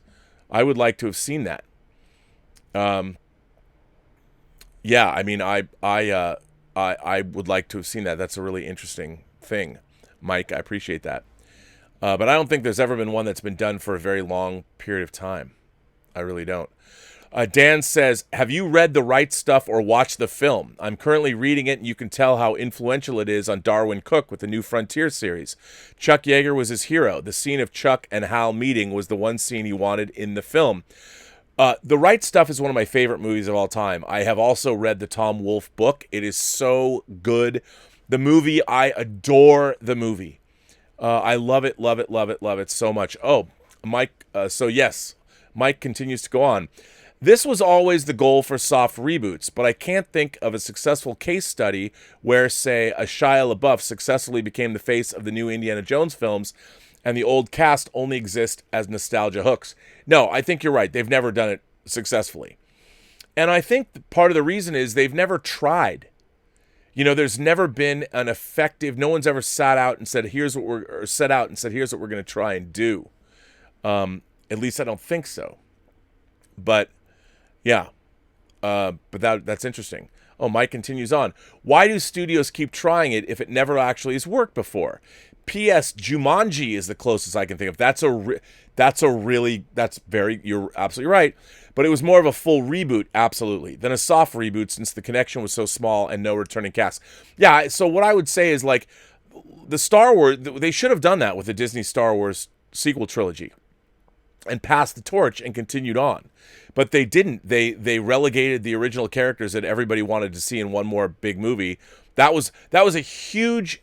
The biggest mistake that Disney has made, I think, with Star Wars was deciding that they had to come out of the gate with a bunch of new characters to appeal to a new generation. That was corporate thinking at its dumbest. It really was. Now, I don't think this is even a Kathleen Kennedy issue. My admiration for Kathleen Kennedy, I've been on record on it about how I've admired her as a producer, but I think Disney had this idea that, well, if we are starting a new Star Wars franchise, we have to bring in new characters and not deal with our old middle-aged characters. I think that was the biggest mistake of all.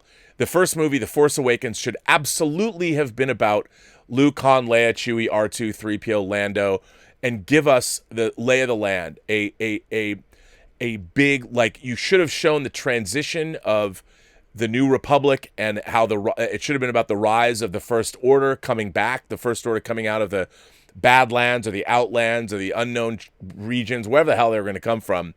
And that the movie should have been about the First Order coming back with Palpatine leading the charge. And then the New Republic suddenly is, oh my God. And it should have been all about our new characters, and we could have had everything happen, and it would have introduced, it would have been about the old characters, and the new characters would have been introduced, and they could have carried the torch. But yeah, they didn't do that. BL Alley, happy birthday. Enjoy the semi-hard gift I sent. Well, thank you for that. Robert Priso sends in a tip and says, happy birthday, Rob. All the best, and thank you for the community here and igniting my movie fire. Ooh, I like that. In the past month, I've bought All About Eve, Hidden Fortress, Magnificent Ambersons, and I just placed my order for that 5-disc Rollerball 4K. Be seeing you. All right, Robert. I love that. And that was a little Prisoner reference. Lynn is here. Lynn Hobday is here. Just beaming in to say happy birthday. It's always too early in the morning here to say something coherent, so just have a wonderful day. Lynn, everyone knows, maybe you don't know, Lynn is our man, or Lynn is our woman, our expat Brit living in Japan. How cool is that? I love it when she drops. She's a singer, and she's got a singing career in Japan. She's recording, she's performing, and I think it's very cool that we have someone like her as part of the Post-Geek Singularity. Thank you, Lynn. Keep us informed. Send us more of your music. We want to know more about it. Lamont Small sends in a super chat and says, I just asked Roxy Stryer on her stream just now. She mentioned a few minutes ago she believes Mulan, Tenet, and Wonder Woman will likely be moved. For reference, I'm from New York. Well, you know, Roxy, I like Roxy a lot. Although, let's face it, the rock stars, where are they at? I don't know. They're doing all right, I guess. They made a cool signing. Good for them. But, yeah, no, I love Roxy and all. Yeah, we'll have to see. I mean, it really depends which way we're going to go. Look, this virus hit hard and hit fast. And who knows? There's still 2 months before Tenet is supposed to open. We'll see where we are. Sunny D sends in a tip and says, Rob, my coworker Miguel recognized you at Cheesecake. Met you before, though. By the way, you've inspired me to shoot a short film during this time, calling it Kumbayas and Drunken Hallelujahs. My co-star will be a Jesus puppet. Dude, I'm in. Kumbayas and Drunken Hallelujahs. Let's drink. First of all, let's drink to your what would you call it? Industriousness. Congratulations, and please allow us to debut this short film if you want to. If you think it's good enough, let's debut it here on the show. I'll even put it on my channel if you want me to, unless you have your own. Let's see. I've got more letters from people. I'll jump back over those letters. Christopher McCulloch is here. Mr. Burnett, is there a universe where Star Wars, even with its great popularity and impact on culture in 1977, became but one in a series of well-respected but niche entries into the canon of science fiction, like Planet of the Apes in 2001? Its rampant success would have still kept it in the zeitgeist today, but probably only to a similar extent those films are, or Star Trek would have, had it never experienced its revival. What cemented its place as the apex franchise was one thing none of the others could manage: The Empire Strikes Back. Individually, Star Wars and Empire are superlative films, but together they form the bedrock of a franchise that will not die, creating what I'll call a film dyad. Does that sound stupid to you? No stupider than a force dyad that creates more creativity in those whom experience it. Empire turned Star Wars into Star Wars. It turned archetypes into characters, what was mythic storytelling into actual myth. In Skywalker, did Lucas, George, an artist's retreat decree. In Kubla Khan, did a pleasure dome. Yes. George Lucas. Red Letter Media's canny analogy all those years ago has been proven more apt as time goes on. He's our own mad creative recluse whose every decision and action is now retroactively analyzed in excess. Oh my God. I grew out of the hagiography. I don't even know that word. I gotta find out. Hagiography phase of my relationship with Lucas, though probably later than I should have. But even I still feel that impartiality concerning Lucas is difficult to find. People either give him too much credit or too little credit. The flashpoint in the deconstruction of his legacy usually comes in Return of the Jedi. After the prequels, it was easy for people to retroactively interpret the softer edge in Jedi as being the forerunner of what would come. But for me, the first time I began to understand the divergence between Lucas and the art he created was in Empire. Not the movie itself, but behind the scenes wherein we are told Lucas consulted child psychologists about how to manage the impact of Vader's reveal. As a child, there was only one such scene in the movies that really disturbed me: Luke coming home to see the charred corpses of his aunt and uncle. How could someone who made this scene change so much? We'll likely never know, but my best guess is the success of Star Wars made for Lucas stark his responsibility to young people to create something safe to view by impressionable young minds. The impetus to create Star Wars was in part a response to the nihilistic vein sci-fi had taken in the 70s, when heroes young boys could root for without taking on the morally grave worldview of an anti-hero. But Star Wars was Star Wars. Lucas aimed for Flash Gordon, but shot the moon. It has to be noted, most things we learn about Star Wars we learn from ancillary sources. Lucas has given plenty of interviews on Star Wars, but you have to take everything Lucas says with a grain of salt. He has a penchant for magical thinking where his work is concerned.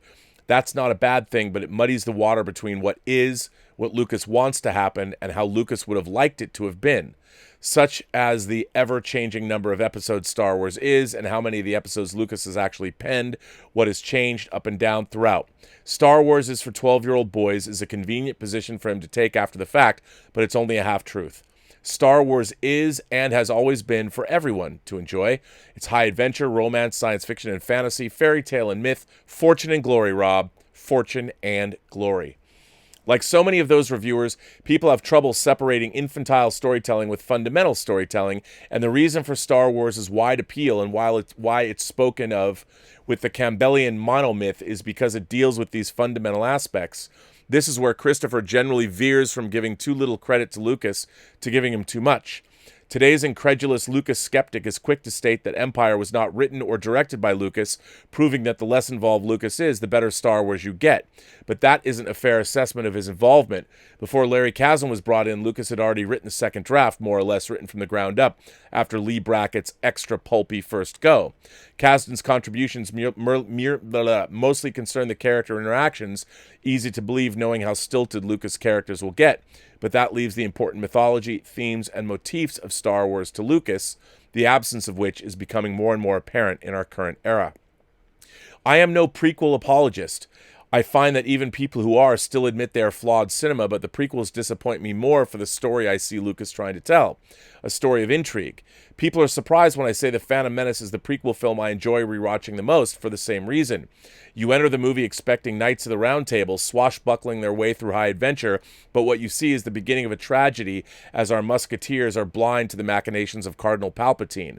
The most interesting prequel to me, and by the same token most disappointing, Attack of the Clones, is almost a hard-boiled noir as Detective Juan follows the breadcrumbs of Saido Diaz, I know, to discover an army of clones, made to what end?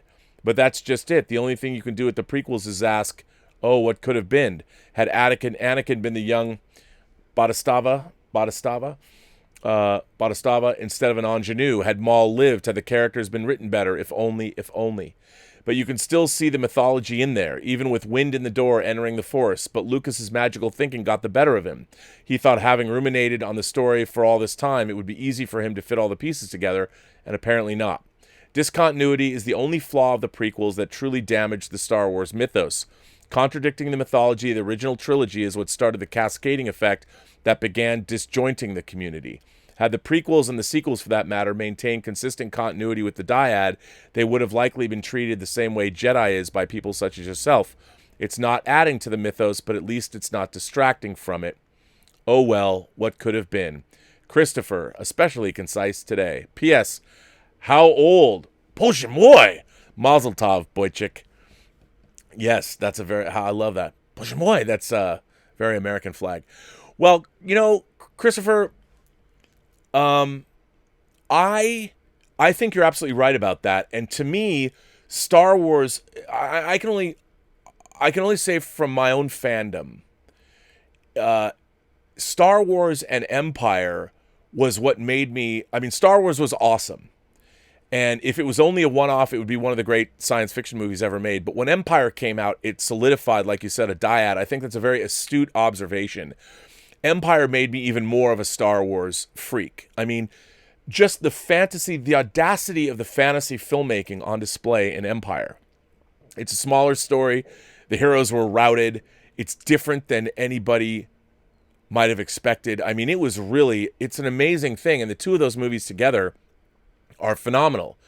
My love affair with Star Wars ended with Return of the Jedi.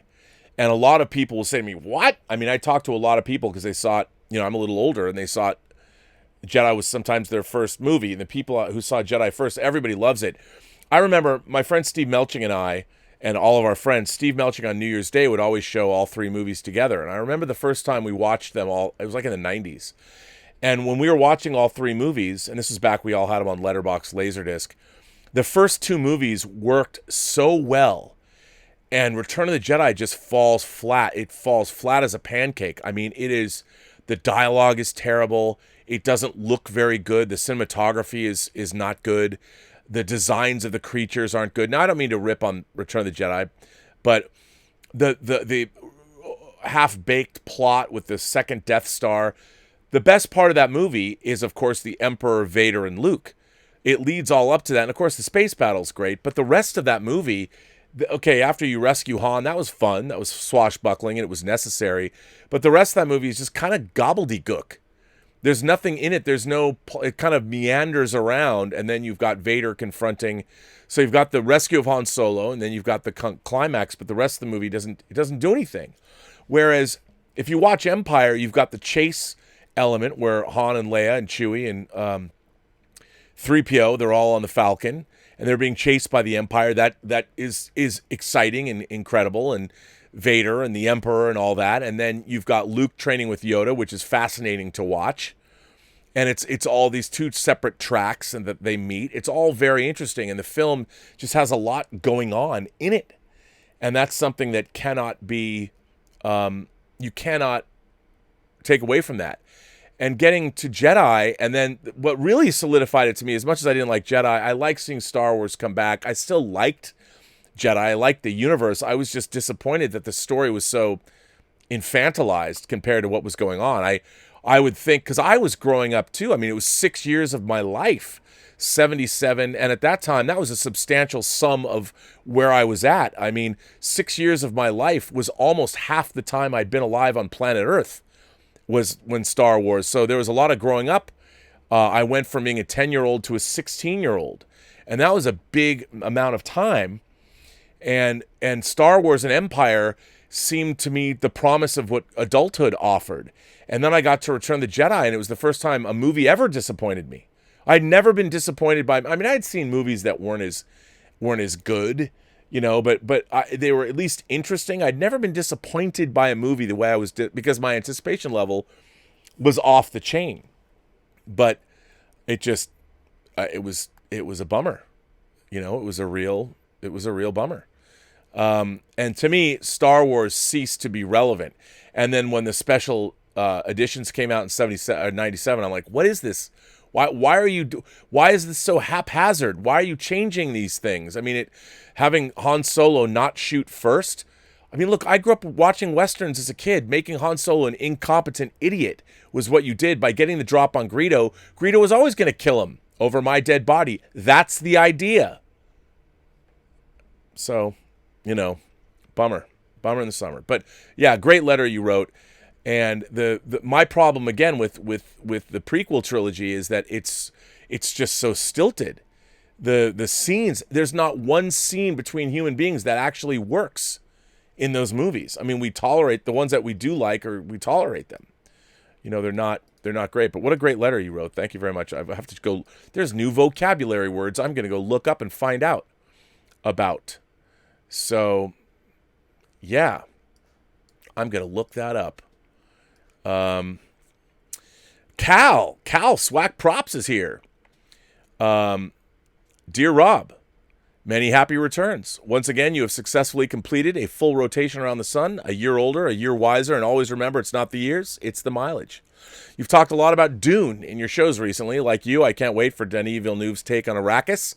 I love the Lynch adaptation, despite the rushed second half, which felt like an abbreviated version of the book after the Harkonnen attack. I also liked both the Dune and Children of Dune miniseries, despite both of them feeling like stage adaptations.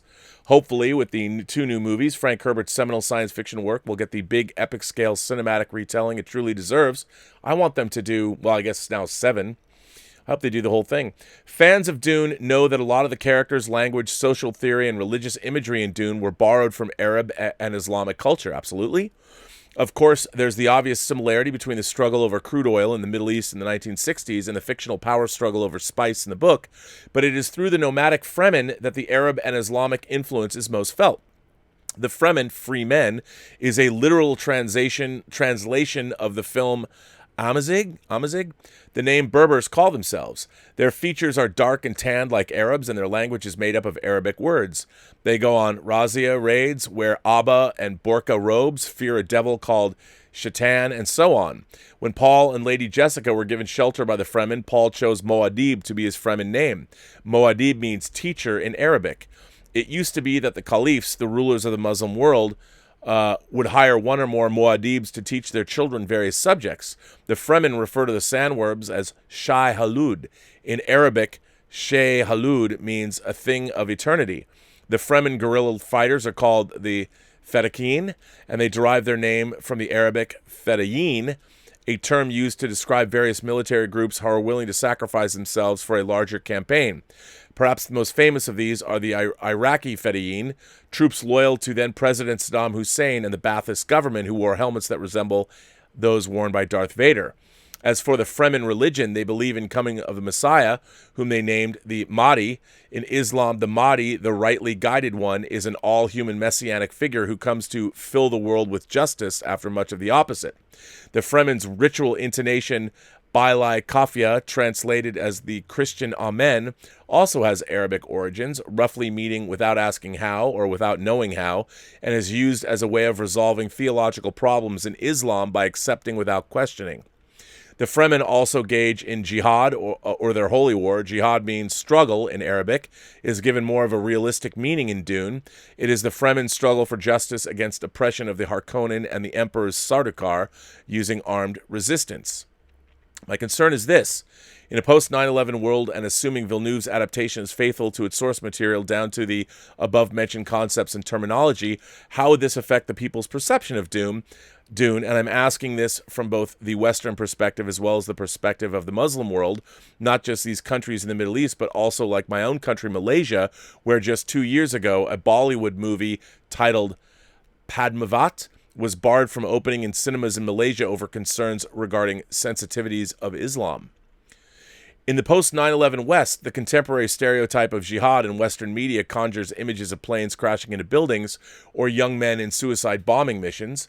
And in the Muslim world, Dune may be perceived as an attempt to usurp Arabic and Islamic culture for the purposes of Western entertainment.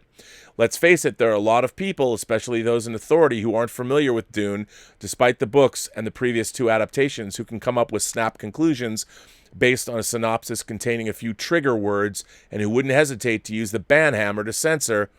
I can just imagine some conservative Islamophobes in the West protesting the movie as glorifying the idea of jihad, whilst similar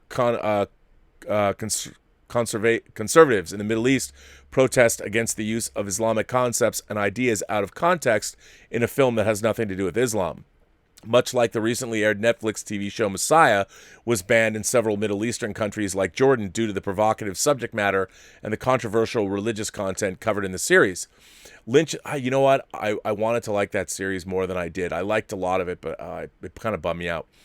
Lynch's Dune and the miniseries adaptations fortunately didn't have these problems as they debuted in a different era, but I worry that in a world that has seen the September 11th attacks as well as the rise of Al-Qaeda and ISIS, the continued fighting in Afghanistan and Iraq, and the looming threat of Iran, the reception to Denis Villeneuve's Dune might be more hostile than anticipated, both from the West and the East.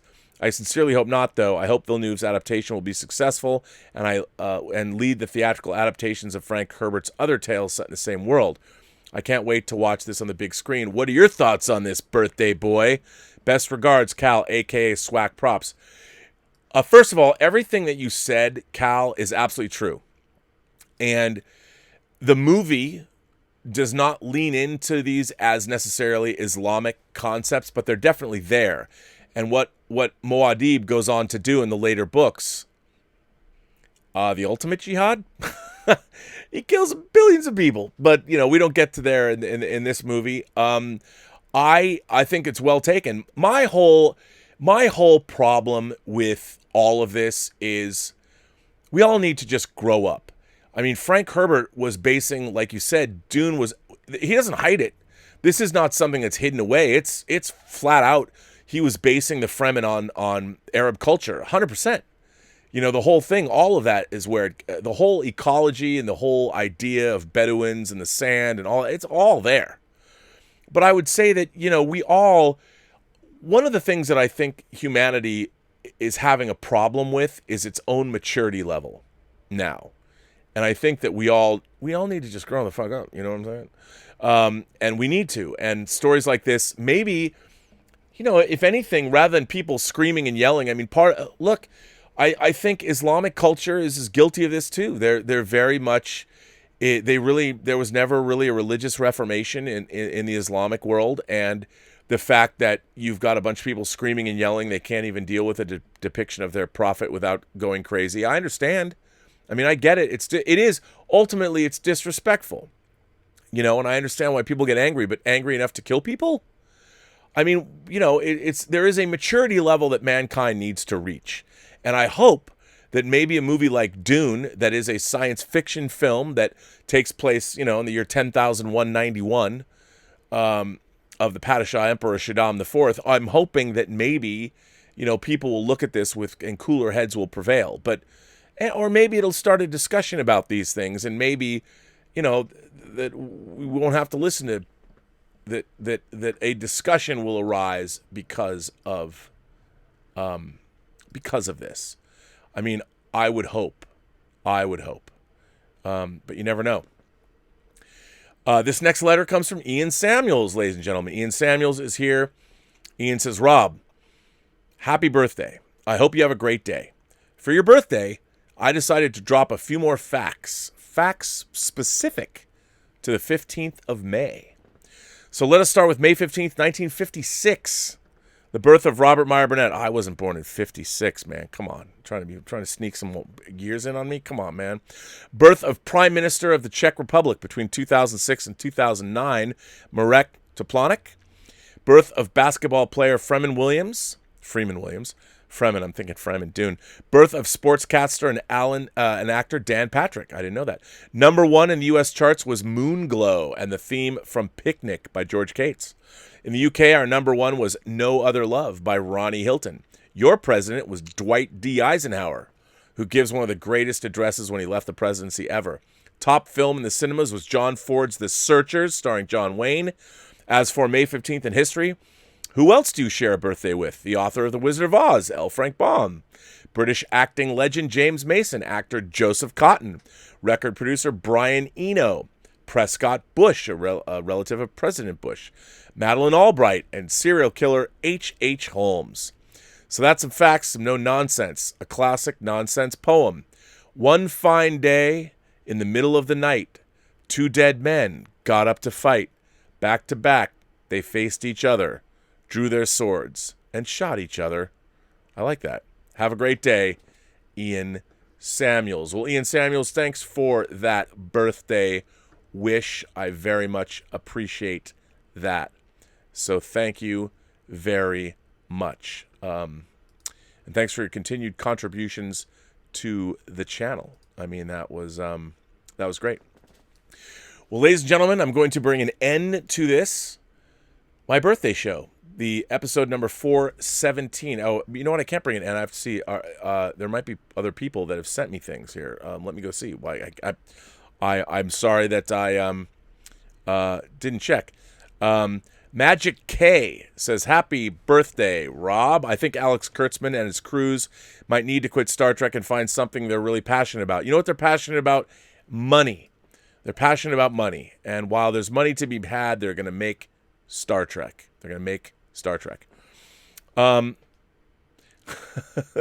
Mark Evans says, Rob, I'm saddened that you don't seem to be getting much tips, chats, or letters on your birthday. So out of pity, let me send you another tip. Happy birthday. Well, Mark, thank you very much. And yes, ladies and gentlemen, you guys have been unbelievably generous. I am touched and tickled, and I can't believe how generous you all have been. You know, if I, on a personal note, if I can just say that over the time that I have been doing this show, the letters that I've received that I haven't read from people, personal letters, personal missives, and the ones that some of them you've heard today, the deeply personal and heartfelt letters that I have been receiving is something that I never considered when I started talking on this channel.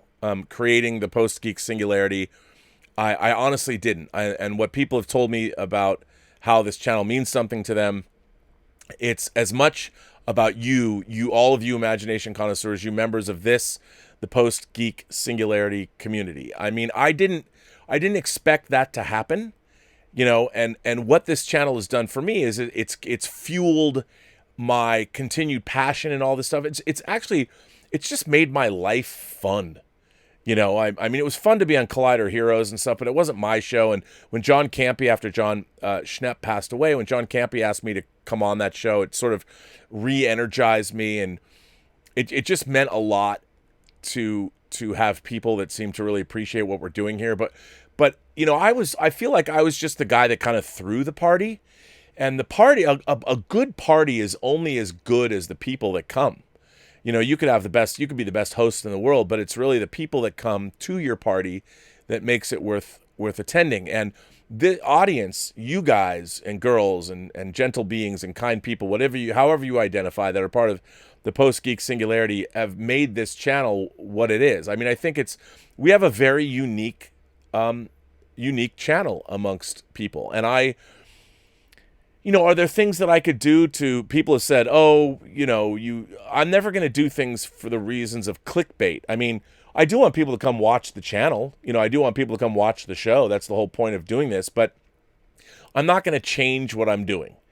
Some people might be tired, or some people might have fallen away because they don't like me talking about or tweeting about Trump or something like that, which I understand. I mean, I can understand where people are coming from. But I think people that watch this show, or who have come to know me over the show, understand that my purpose in life is to see that more than ever, anything, that human achievement and human life can be as good as it can be. I subscribe to Dr. Manhattan's theory, or his observation, that the thermodynamic miracle of life makes each and every one of us so unique and so special. And I want to live in a world where the specialness of humanity is held up in high regard, and that we see the best of us and the best part of us being represented. And I think in movies and television and stories and all that, the idea of telling stories is the height of what we as human beings can do for one another, because it shows that, to tell a story to somebody else is a very optimistic act. You're sharing something that's going on in if you're the storyteller, but to share stories amongst us, it presupposes that there's an audience to even hear the stories, and that the stories will leave a lasting impression on the audience. And that's what I've always believed in. I think stories are inherently optimistic, and they're inherently something that, by sharing them and getting excited about them, and we happen to live in a world where we have motion pictures and television, and we have great stories and great storytellers, whether it's books or comics or video games, we get to experience these stories that are enjoyable. Hearing a story is like a delicious thing. I know it's a luxury to live in a world where we're not running away from animals, and as long as you have food and you have a place to sleep, above and beyond survival. I understand that storytelling itself is a luxury item, and perhaps we need to be reminded that more than ever, that we live in a world where we're able to tell stories and that we can consume stories. So it's not lost on me. I mean, bitching about Star Trek is something that is, let's face it, the height of the luxury of the Western world that we live in, and I don't deny that. But I'm not going to not bitch about Star Trek. I'm lucky to have been born in the time period that I've been born in, and I'm lucky to have the technology surrounding me that I'm able to do this. And so I'm going to continue to do it as long as it's fun, and as long as people like yourselves are here and having a good time. And I still, I want to do more interviews and share more of these things and delve into things and, expand the channel. And just to do more, tell more stories. And I'm going to continue to make things and work on things. And, I've got Lest We Forget, January 16th, in a little more than a month, The Hills Run Red Blu-ray, an actual movie that I produced, developed and produced, coming out finally on Blu-ray from Scream Factory, with 6.5 hours of bonus features created almost entirely during sheltering at home during the pandemic. So you can pre-order this at shoutfactory.com, or you can pre-order it on Amazon. So I will continue to do these kinds of things. And I want to thank you, all of you, for the generous support of the channel. And today you've made an old man with one foot in his grave feel very good. Thank you for all of the amazing support you've given me today. And I'm going to come back. I'm going to come back, and I'm going to figure out at 6 o'clock, I'm going to start a Zoom birthday party for up to 300 people. I have no idea. It could turn into a giant clusterfuck. Who knows? But I'm going to publish the link on the Post-Geek Singularity Facebook page and the Whining About Movies Facebook page, and I'll probably tweet it out. This is probably going to turn into a giant, I don't know what it's going to turn into, but we'll see how it goes. And I'm going to have Elizabeth here. We'll be drinking some wine. We'll give away some shirts. We'll do some things. Yeah, and the Richard, I'm sure will be around. I don't even know. Do moderators? I don't know. We'll see. We'll see what happens. I don't know. It could be a complete, utter nightmare. You never know. But that'll be going on starting at 6. I'm going to have to go find some Jameson. You know, I'm going to have Claude and his wife, Candida, and their son Spencer. They sent me cheesecake. I'll probably eat some of that. But I've never had a Zoom birthday party. So there you go. There's going to be, and we'll see that. I promise the light will be fixed by then. So look for that at 6 o'clock. I'll send out the link, and I don't even know how it works. So it'll be the great experiment, like the Excelsior in Star Trek 3. That said, thank you to everyone. Thank you to my moderating staff. Of course, Mike Bodden. Once I figure out how you can Skype somebody and get sound, he will. But we knew that I thought it was kind of funny. He did the whole Dylan thing, or the InXS thing. I want to thank once again Connie and the Experiential Engagement Division at Harman International and JBL for making our giveaway possible. Congratulations to our winner from Whining About Movies. That's amazing. And hopefully we can do more of those. And I want to thank, again, all of my moderators, Detective Jim and his wife Heidi. I want to thank Greg Smith. I want to thank Louis Yu and Jordy Lyons. Louis Yu is always there for Whining About Movies. Yeah, I guess I'll be moderating myself. I don't even know how to moderate. Who knows? Roberto Suarez is going to help me. I want to thank Dieter Bastian for sending me videos. I'm going to have more of his work up on the channel. He wrote a follow-up to his, or he sent a follow-up to his Hunger Games video that's hysterical. And I'm going to put his review of Free Enterprise up. So I want to thank all of you. And I want to thank Richard for administering the Facebook page and the Whining About Movies Facebook page. And I want to thank everybody for writing letters. And thank you for making me feel that I had a very special birthday today. Austin sends in a tip and says, "Happy birthday, Rob. I'm watching Agent Cody Banks and gave my friend The Hills Run Red to watch tonight. In your honor, sir. I was 15 when Agent Cody Banks came out and have been obsessed with Angie Harmon since. Don't forget to sit through the end credits because the main titles come at the end, and glory upon the great single card co-producing credit I have. You don't get what you deserve. You get what you negotiate." So there you go. Well, ladies and gentlemen, I'm bringing an end to Robservations episode 417, my birthday show, a Star Trek show. Lo and behold, at least there's more Star Trek to talk about. And remember, every person you meet has a story to tell you have yet to hear. All you have to do is listen. I will be back tomorrow. It's Friday today. I keep forgetting it's Friday. I will be back tomorrow with another Robservations, and we will be doing Whining About Movies tomorrow. And I don't quite know what that movie's going to be. Elizabeth and I will announce it tonight on my Zoom party, Zoom birthday party, and we'll see whoever comes. We'll see. All right, ladies and gentlemen, I will end this stream now. As always, have a better day. And I mean that sincerely.